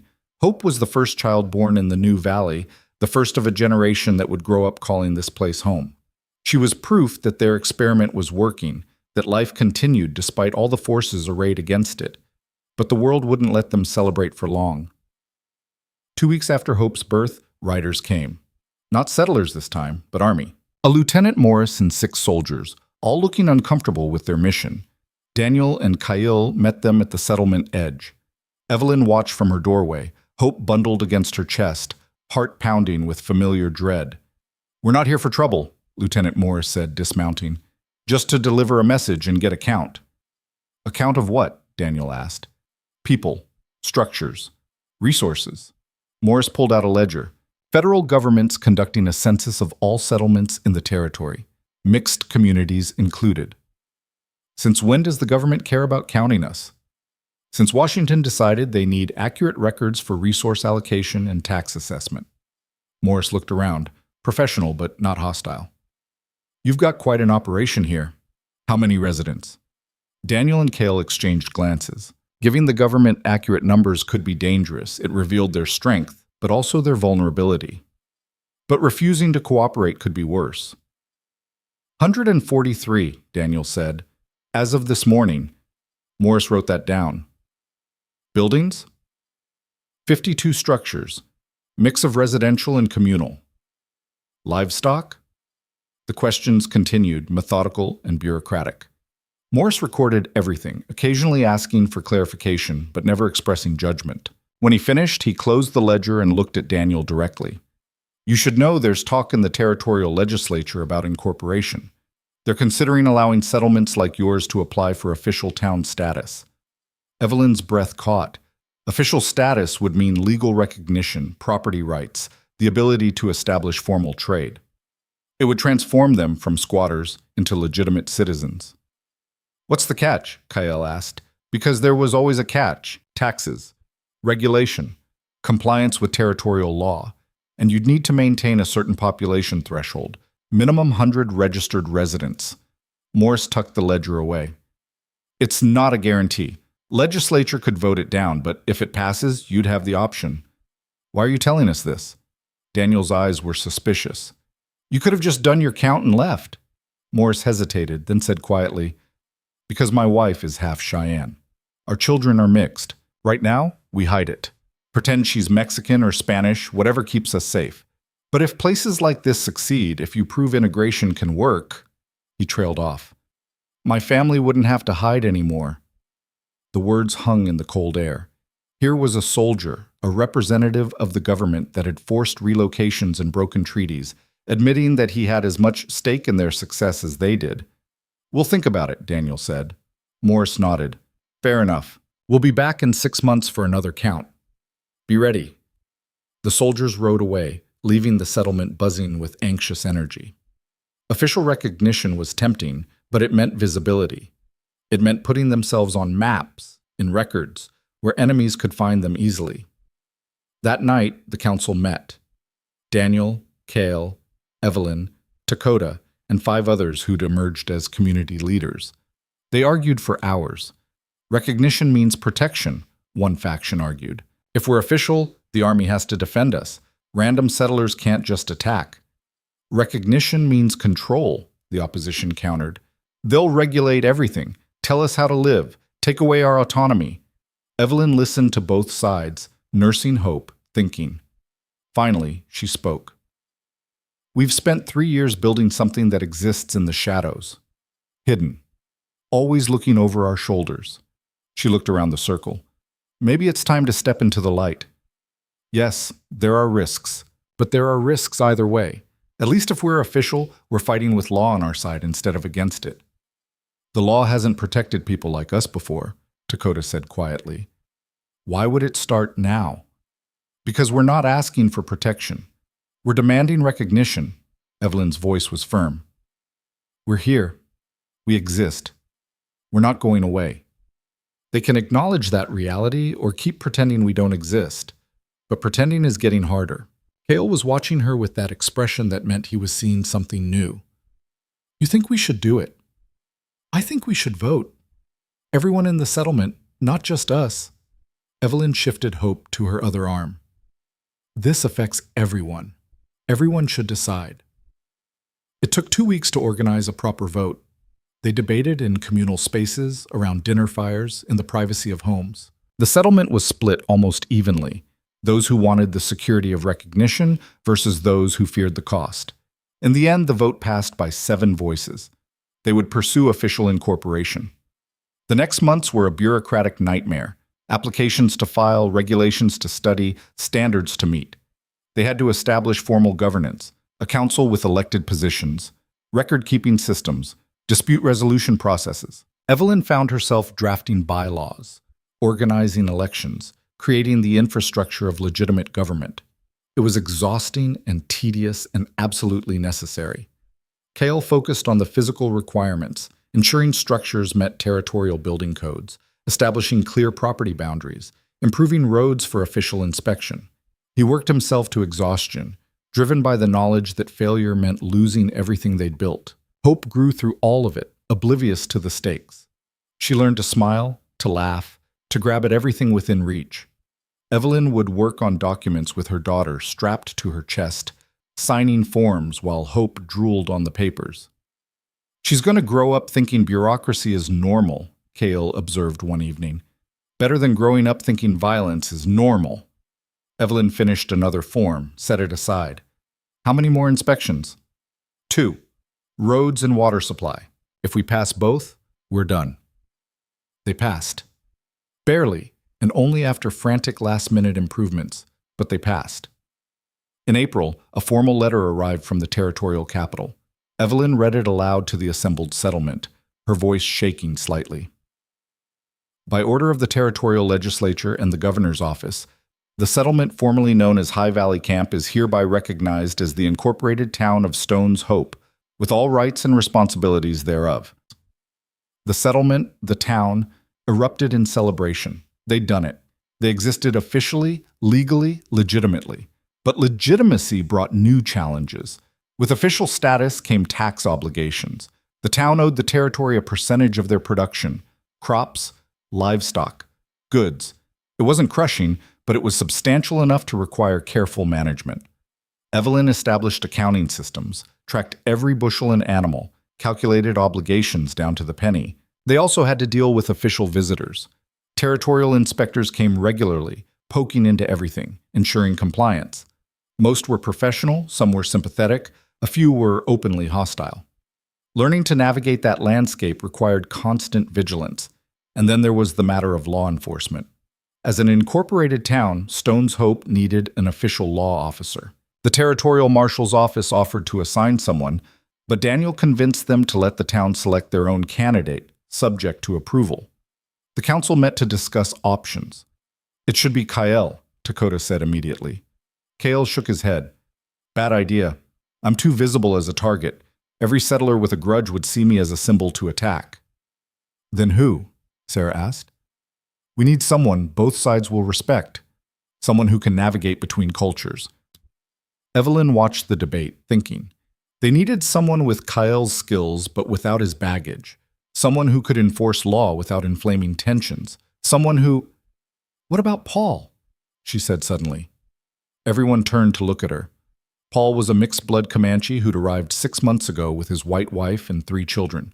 He'd served as a scout for the army, had training in territorial law, and possessed a calm demeanor that diffused conflicts.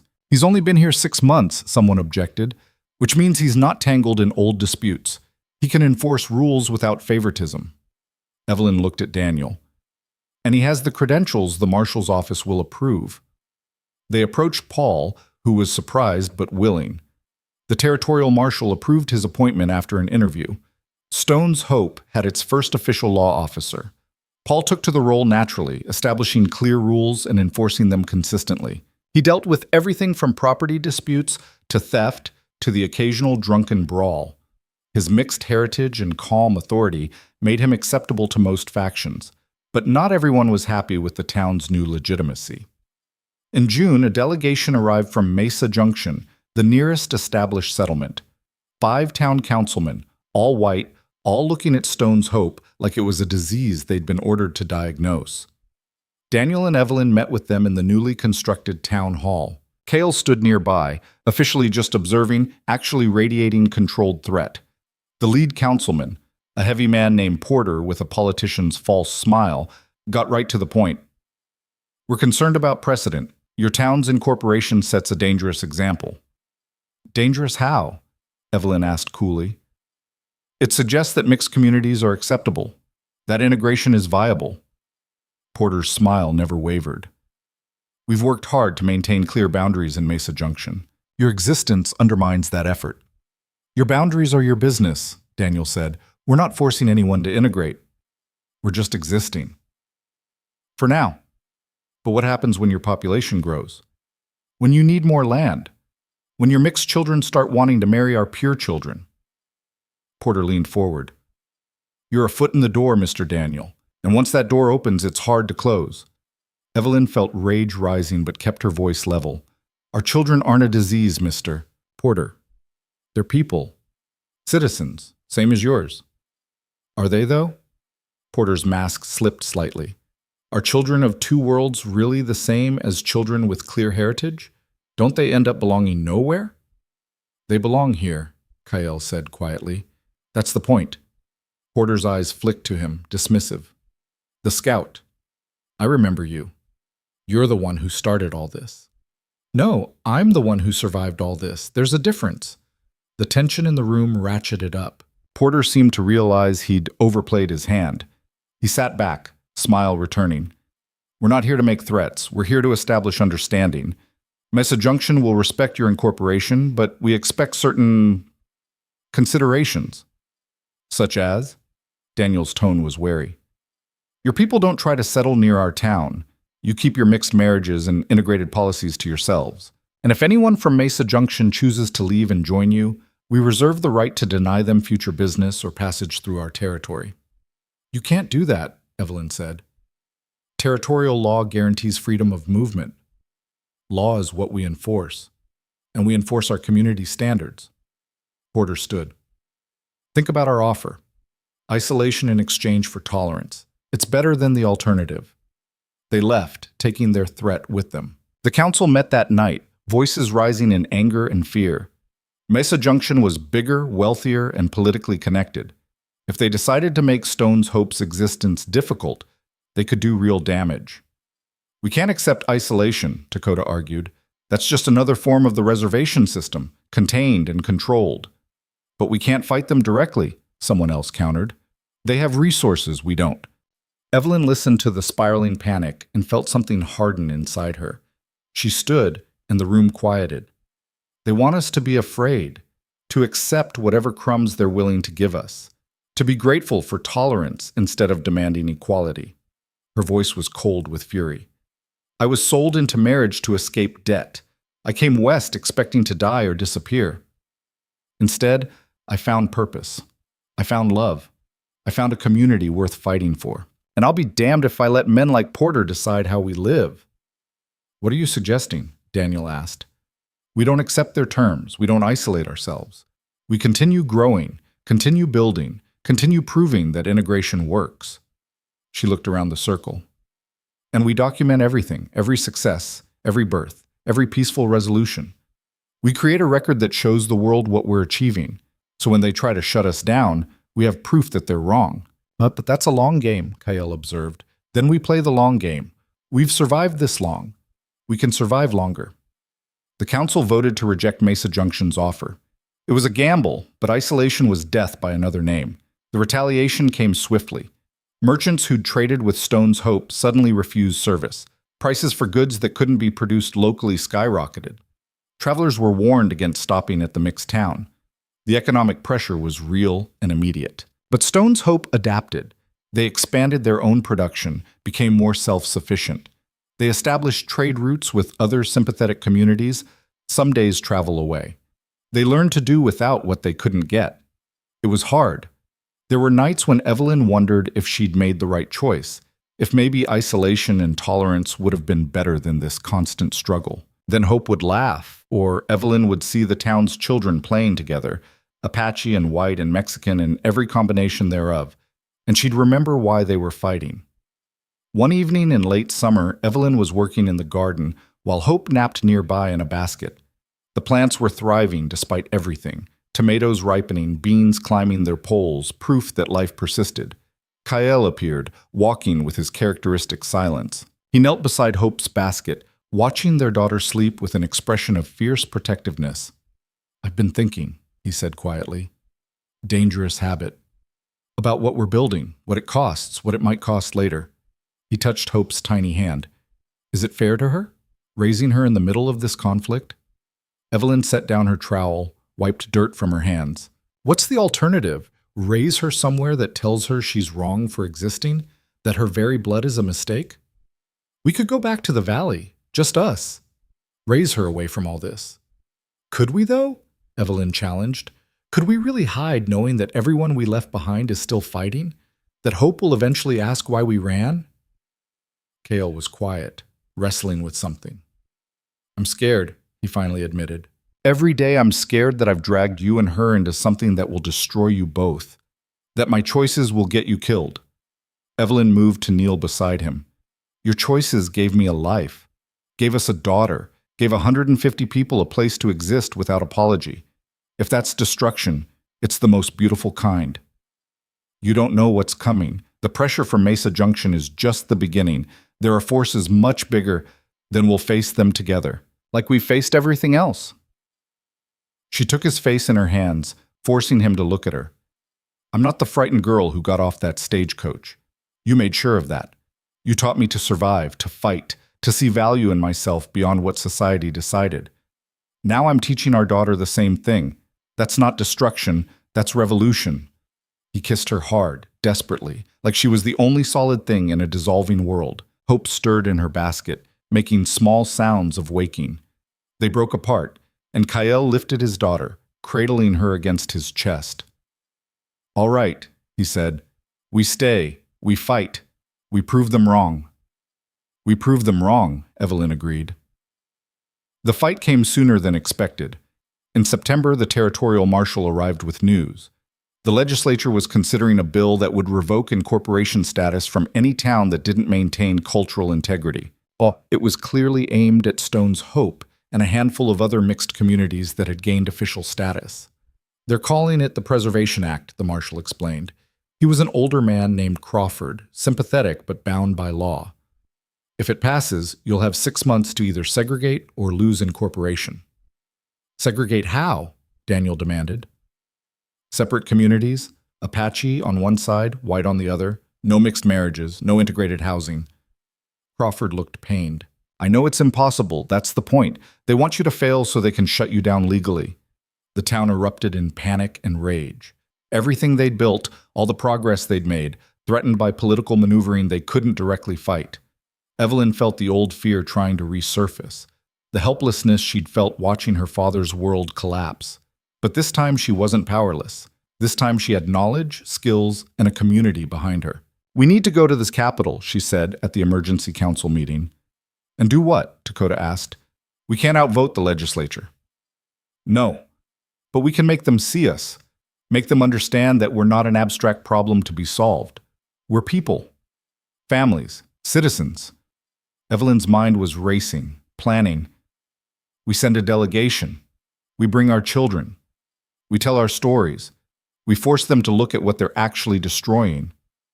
That's never worked before, someone said. It's never been tried before, not like this, not with official incorporation giving us legal standing. Evelyn looked at Daniel. We have rights now. We need to use them before they're taken away. The council debated for hours. In the end, they voted to try. The delegation would consist of 6 people representing the town's diversity: Daniel, Evelyn, Kael, Dakota, Paul, and Maria, a Mexican woman married to an Apache man. They would bring 3 children, including Hope, to put faces to the policy. And they would leave in 2 weeks, giving barely enough time to prepare for the legislative session where the Preservation Act would be voted on. The night before departure, Evelyn packed while Kael played with Hope. She was 8 months old now, sitting up reliably, babbling in sounds that weren't quite words but felt like communication. What if this doesn't work? Kael asked quietly. Then we come back and figure out the next step. We don't give up. We never give up. Evelyn folded another dress, tucked it into the bag. But it will work. It has to. That's faith talking. No, that's determination. Faith hopes things will work out. Determination makes them work out. She turned to face him. We've survived everything else. We'll survive this too. Kael stood, holding Hope, his expression raw with emotion. I love you, both of you, more than I ever thought possible. I know, and we love you. Evelyn kissed him, then kissed Hope's forehead. Now get some sleep. We have a long road ahead. They left at dawn, 6 adults and 3 children, riding toward the territorial capital with hope and desperation in equal measure. The journey would take 5 days. The legislative session was in 7. They had almost no time and even less certainty. But they had each other, their stories, and the unshakable conviction that what they'd built deserved to survive. As Stone's Hope disappeared behind them, Evelyn looked back once. The sun was rising over the settlement, painting the buildings gold. Smoke rose from morning fires. It looked permanent, solid, real. She would make sure it stayed that way, whatever it took. The territorial capital rose from the plains like a monument to ambition. Brick buildings 3 stories high, streets laid out in perfect grids, gas lamps that promised civilization had finally conquered the wilderness. To Evelyn, it looked like everything she'd left behind, and the sight filled her with complicated emotions. They arrived 2 days before the legislative session, giving them time to secure lodging and prepare their testimony. Finding rooms proved harder than expected. The first 3 hotels refused service the moment they saw the mixed composition of their group. The 4th agreed but charged triple the normal rate and insisted they use the back entrance. "Welcome to progress," Kael muttered as they climbed the narrow back stairs.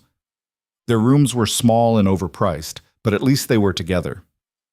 Evelyn settled Hope for a nap, then joined the others to strategize. "We need to be smart about this," Daniel said, spreading documents across the table. "The Preservation Act has strong support. Senator Blackwood is the primary sponsor, and he's got backing from most of the commercial interests." "Why do they care so much?" Maria asked. "We're not threatening their profits. We're threatening their worldview," Evelyn said quietly. "If we succeed, it proves their assumptions wrong. That integration can work. That mixed communities can thrive. That's more dangerous to them than any economic threat." Dakota nodded. "So how do we fight a worldview?" "With reality, with evidence, with faces and names and stories they can't dismiss." Evelyn pulled out the documents she'd prepared. Population records, production logs, crime statistics, birth records. Stone's Hope has lower crime than Mesa Junction, higher literacy, better child mortality rates.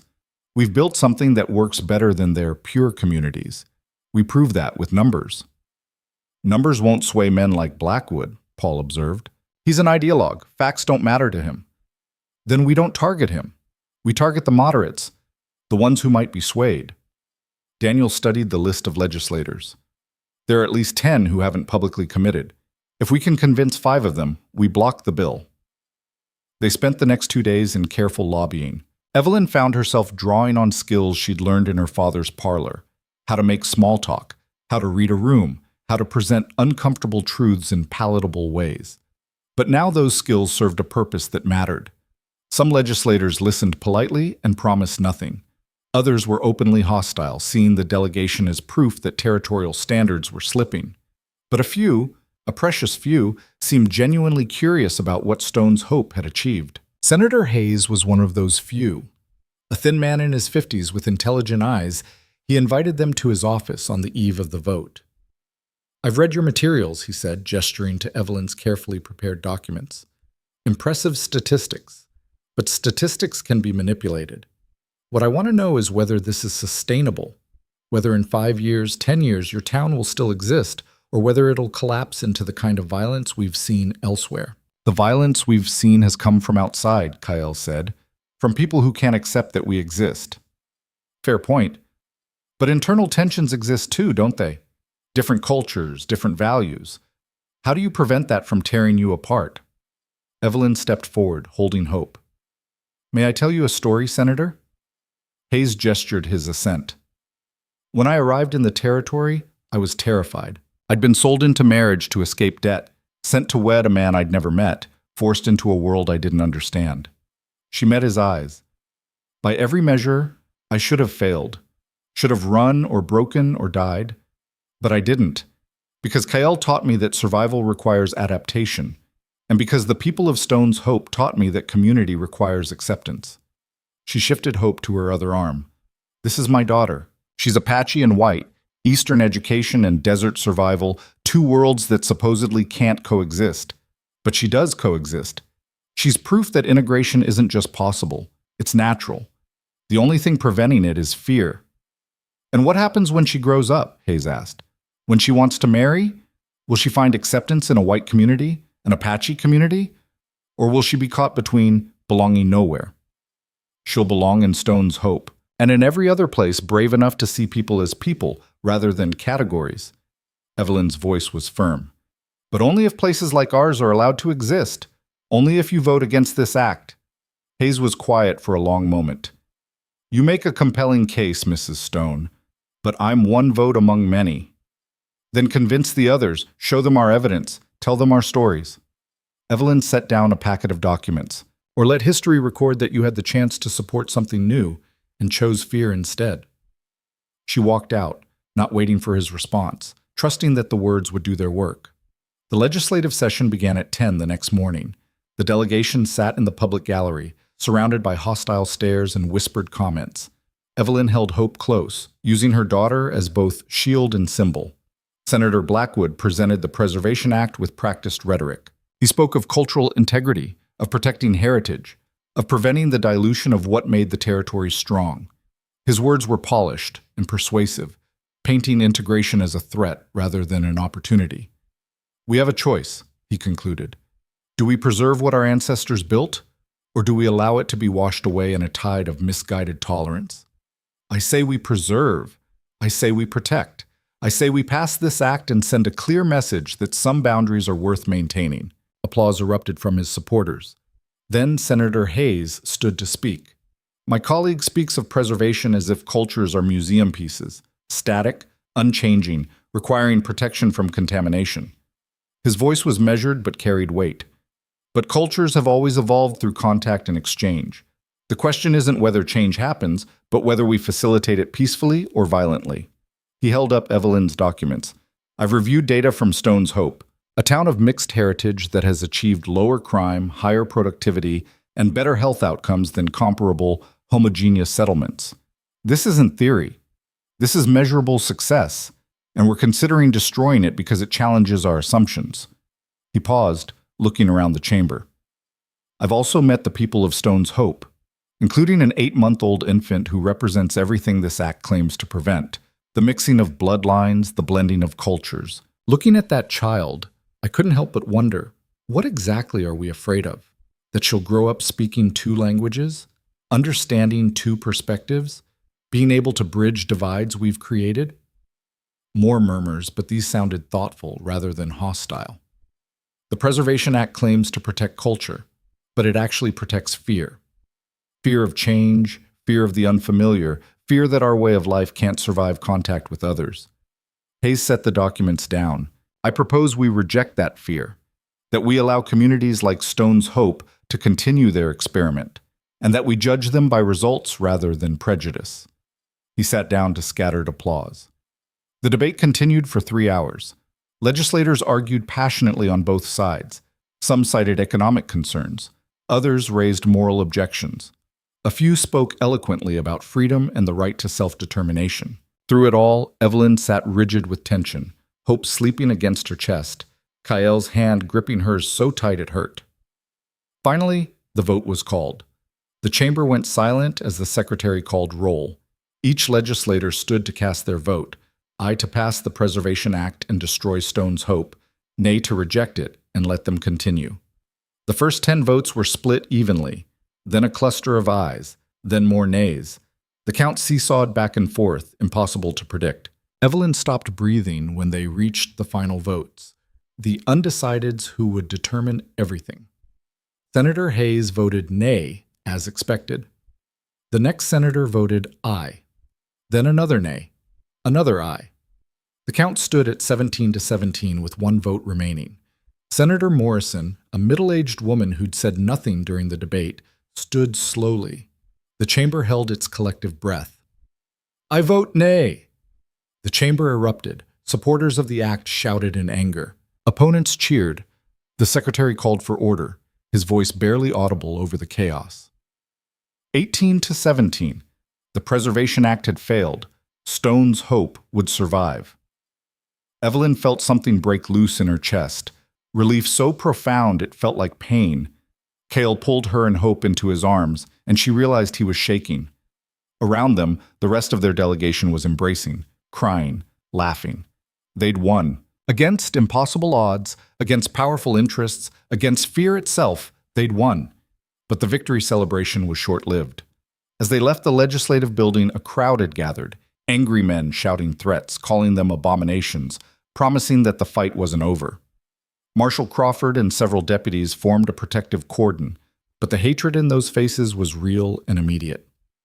"You can have your vote," someone screamed. "Won't change what's coming. Won't save you when real Americans take back their land." Kael moved to confront them, but Daniel pulled him back. "Not here. Not now.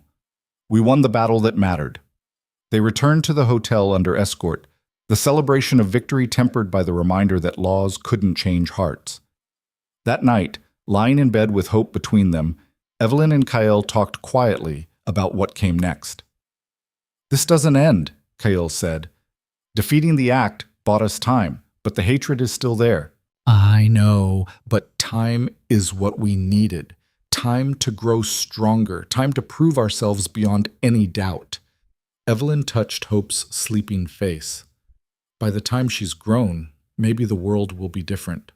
"That's optimistic. That's necessary. Otherwise, what's the point?" They returned to Stone's Hope as heroes. The entire town turned out to welcome them, celebrating the victory with a feast that used up precious supplies but felt worth every bit. Children ran through the streets, adults embraced, and for one night, the constant weight of struggle lifted. But mourning brought reality back into focus. They'd survived the political threat, but practical challenges remained. Mesa Junction's economic pressure continued. Supplies were still expensive and hard to obtain. Winter was coming again, and they needed to be ready. Evelyn threw herself into preparation with renewed energy. The victory had proven something important, that they could fight systems of power and win. Not always, not easily, but possibly. That knowledge changed everything. Over the next year, Stone's Hope grew and strengthened. More families arrived, drawn by word that the town had successfully defended its incorporation. They built new structures, expanded agriculture, established a proper school. Hope took her first steps in a town that now numbered over 200 souls. Evelyn became increasingly involved in territorial politics, using the connections she'd made in the capital to advocate for other mixed communities. She wrote letters, prepared documents, built networks of support. The frightened girl from Pennsylvania was gone completely, replaced by someone who understood how to wield influence. Kael continued managing security and scouting, but he also took on a new role, teaching. He trained others in the skills that had kept him alive, creating a generation of people who could move between worlds with competence rather than fear. One evening, nearly 2 years after the legislative victory, they sat on the porch of their house, no longer a simple cabin, but a proper home with additions and improvements. Hope played at their feet, chattering in a mixture of English and Apache that delighted everyone who heard it. "Do you ever think about how far we've come?" Evelyn asked. Kael looked out at the town spread before them, structures, gardens, people moving with purpose, and community. "Every day. Some days I can't believe we're still here. We're not just here, we're thriving. Because you refuse to accept anything less." He took her hand. "I survived before you, but I didn't thrive. You taught me the difference." Evelyn leaned against him, comfortable in a way she'd never imagined possible during those terrifying first days. "We taught each other." Hope chose that moment to grab at a butterfly, overbalancing and falling on her bottom. Instead of crying, she laughed, pure joy at the simple fact of existence. "She's going to be trouble," Kael observed. "She's going to change the world," Evelyn corrected, "like we did." But the world wasn't done testing them yet. In the spring, word came that Senator Blackwood was planning another attempt at restrictive legislation. Different approach, same goal: finding legal ways to shut down mixed communities. He'd learned from his defeat and was building broader coalitions. The news arrived via Marshal Crawford, who'd become an unlikely ally. "He's got more support this time," Crawford warned, "and he's focusing on economic restrictions rather than outright dissolution. Might be harder to fight." The council met to discuss strategy. The consensus was clear. They needed to go on offense rather than defense, prove their value so undeniably that even hostile legislators would hesitate to act against them. "How do we do that?" Maria asked. Evelyn had been thinking about this for months, ever since the first victory. "We host a territorial fair. Invite representatives from every community. Show what we've built. Let them see our children, our production, our success. Make it impossible to dismiss us as an experiment or an aberration. The idea was ambitious, expensive, and risky. It meant making Stone's Hope even more visible, even more of a target, but it also meant controlling the narrative rather than reacting to it. After hours of debate, the council approved the plan. Organizing the territorial fair consumed 6 months. They built structures for exhibitions, prepared demonstrations of their agricultural and craft production, planned events that would showcase the town's diverse talents. Invitations went out to every incorporated town, to territorial officials, to anyone with influence. Many refused, but enough accepted that the event would matter. The fair began on a brilliant autumn morning. Hundreds of visitors arrived, some curious, some hostile, most somewhere in between. They walked through Stone's Hope, examining everything, judging with eyes that had been taught to see mixing as failure. But what they saw challenged those assumptions. Children speaking multiple languages with ease. Craftwork that blended Apache techniques with white tools. Gardens that combined cultivation methods from 3 different cultures and produced better yields than any single approach. Families that looked nothing alike but functioned with clear love and respect. The first day was tense, with visitors clearly uncomfortable with what they were witnessing. But by the second day, something shifted. People began asking questions, genuine questions rather than challenges. How do you manage disputes? How do you educate children in multiple traditions?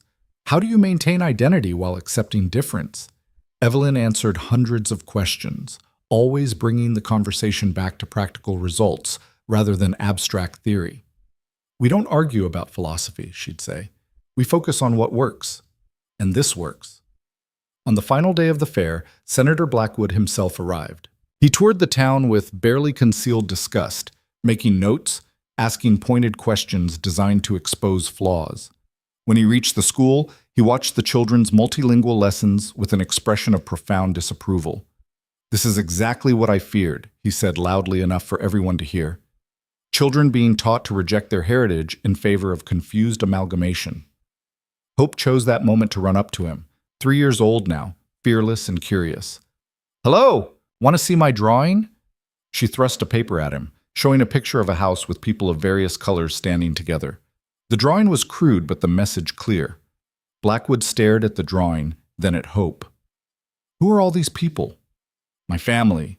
That's Papa. That's Mama. That's Uncle Daniel. That's Auntie Ayana." She pointed to each figure, listing off a dozen names spanning multiple ethnicities. "They're not all your family," Blackwood said stiffly. "Yes, they are. Family is people who love you." Hope said it with the absolute certainty of childhood, as if this was the most obvious truth in the world. Blackwood had no response. He handed back the drawing and walked away, his face rigid. That evening, the fair concluded with a communal meal, tables set up in the town square, food from a dozen different traditions, everyone eating together. Visitors who'd arrived hostile found themselves laughing with people they'd come to condemn. It wasn't a magical transformation, but it was something. Connection. Recognition. The beginning of understanding. When the last visitors departed, the town assessed the impact. Several communities had expressed interest in establishing similar mixed settlements. Multiple legislators had privately admitted that their assumptions had been challenged. Even some of the hostile visitors had been quieter on departure than arrival. Most importantly, Senator Blackwood's proposed legislation stalled in committee. Without the clear villain he'd painted Stone's Hope to be, he couldn't build the coalition he needed. The victory was quieter than the legislative battle, but in some ways more profound. They'd changed minds rather than just winning votes. Years passed, and Stone's Hope continued to grow. Evelyn and Kael had 2 more children, a boy and another girl, both growing up in a world that accepted their mixed heritage as natural rather than aberrant. Hope entered adolescence fierce and confident, already showing signs of the leader she'd become. The town weathered challenges, economic downturns, occasional conflicts with neighboring settlements, the constant pressure of proving themselves worthy of existence. But each challenge was met and overcome, adding to the foundation they'd built. Kael's limp became more pronounced as old injuries accumulated, but he remained the town's quiet backbone, the one who could navigate between worlds because he'd spent his whole life learning how. Evelyn became increasingly involved in territorial governance, using Stone's hope as proof that integration could work, advocating for policies that protected mixed communities. On their 15th wedding anniversary, they returned to the valley where they'd first built their house. The structure still stood, weathered but solid. They'd maintained it over the years as a retreat, a place to escape when the demands of the town became overwhelming. Standing in the doorway, Evelyn remembered the terrified girl who'd helped build these walls. "Do you ever regret it?" she asked. "Choosing me? Choosing all of this?" Kael pulled her close, his arm familiar and solid around her shoulders. "Every choice has a cost. This one cost me certainty, simplicity, safety. But it gave me you, our children, a community that matters. That's a trade I'd make again without hesitation. Even knowing how hard it would be? Especially knowing how hard it would be. Easy things don't change the world. Hard things do." They stood watching the sun set over the valley, painting the world in golds and purples, and Evelyn felt a deep satisfaction that had nothing to do with comfort and everything to do with purpose. When Hope turned 18, she applied to attend university in the East, something no one in Stone's Hope had done before. Evelyn helped her prepare, answering questions about that world she'd left so long ago. "Are you sure about this?" Kael asked the night before Hope's departure. "The East isn't kind to people like us." "That's exactly why I need to go," Hope said, "to show them what we are, to prove we can succeed in their world too." She smiled, and Evelyn saw herself and Kael both in that expression. "You taught me to move between worlds. Now I'm going to use that." She left with their blessing and returned 4 years later with a degree in law and a determination to use it defending communities like the one that raised her. She became the voice of integration in territorial courts, arguing cases that establish precedents protecting mixed communities. Evelyn watched her daughter transform the legal landscape and felt pride beyond measure. This was the legacy. Not just Stone's Hope itself, but the people it had shaped, the lives it had changed, the future it had made possible. 25 years after that terrified girl had stepped off a stagecoach in Mesa Junction, Evelyn stood before the territorial legislature again. But this time, she wasn't begging for survival.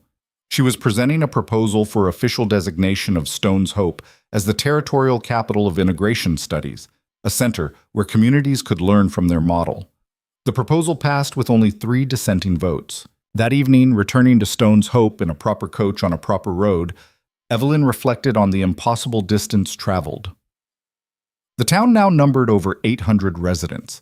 They had a school, a hospital, multiple businesses, and a reputation that extended across the territory. They'd proven beyond any doubt that integration wasn't just possible but beneficial. Kael was waiting at the town's edge, his hair now streaked with gray, his limp more pronounced, but his eyes still that startling ice blue that had first captured her attention. Hope stood beside him, pregnant with her own child, another generation that would grow up belonging to multiple worlds. "How did it go?" Kael asked as she descended from the coach. "We won. Again."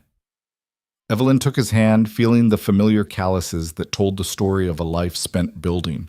"We're officially the Center for Integration Studies. That's a fancy way of saying we did the impossible and survived to tell about it." "Exactly." They walked into town together, past buildings that represented years of collective effort, past gardens that fed hundreds, past the school where children learned that difference was strength rather than weakness. The sun was setting, painting everything golden, and Evelyn felt the weight of accomplishment settle over her shoulders. She'd come west expecting to disappear into obscurity or death. Instead, she'd helped build something that would outlast her, a community that proved integration was possible, that challenged hatred with success, that opened doors for countless others caught between worlds. That night, the whole town gathered for a celebration. 3 generations now called Stone's Hope home. Those who'd been there from the beginning, those who'd joined along the way, and children who'd never known a world where mixing was controversial. They ate together, told stories, sang songs in half a dozen languages. Evelyn stood on the porch of the town hall, looking out at the celebration, and felt Kael's presence beside her. "We did it," she said quietly. "We're still doing it. It's never finished." "I know, but we proved it's possible." "That's enough." She turned to face him. "I love you. For giving me a life worth fighting for teaching me I was stronger than I knew, for choosing me when you had every reason not to. I love you for refusing to accept the world as it was, for demanding it become what it should be, for being brave enough to stand when everyone else would have run." He kissed her softly. "We made a good team. The best team." Below them, Hope was teaching the children a new game, something that combined Apache traditions with Eastern rules, creating something entirely new. Her daughter's laughter carried across the evening air, full of joy and possibility. Evelyn thought about the girl she'd been, sold into marriage, terrified of the unknown, certain she'd been condemned to death or worse. That girl could never have imagined this moment, this life, this legacy. But she'd become someone who could build it anyway. The celebration continued into the night, and Evelyn stood surrounded by the community they'd created, the family they'd chosen, the future they'd made possible. Stone's hope glowed with firelight and laughter, a beacon in the darkness, proof that people from different worlds could build something together that was stronger than anything they could build apart. She'd come west as an exile. She'd become a pioneer. And in the process, she'd discovered that home wasn't a place you were born into. It was something you built with your own hands, defended with your own blood, and shared with people brave enough to believe that a better world was possible. The stars emerged overhead, brilliant and countless, and Evelyn Stone stood beneath them, knowing that she'd lived a life that mattered, that her choices had changed the world, even if just in one small corner of it, that love and courage and stubborn refusal to accept injustice could triumph over hatred and fear. It was enough. More than enough. It was everything. And as the celebration continued around her, as her husband held her hand and her daughter laughed with her grandchildren, as the town they'd built together thrived in defiance of everyone who'd said it couldn't exist, Evelyn felt something she'd never expected to feel again after that desperate journey west. Complete and total peace. The journey that had begun with a rifle barrel pressed to her temple, with a desperate stand in the dust, with choosing love over safety and community over isolation, had led her here. To a life beyond anything she'd dared imagine, to a legacy that would outlast her by generations. She'd survived, she'd thrived, she'd won. And that victory, measured not in wealth or power but in lives changed and futures made possible, was the greatest triumph of all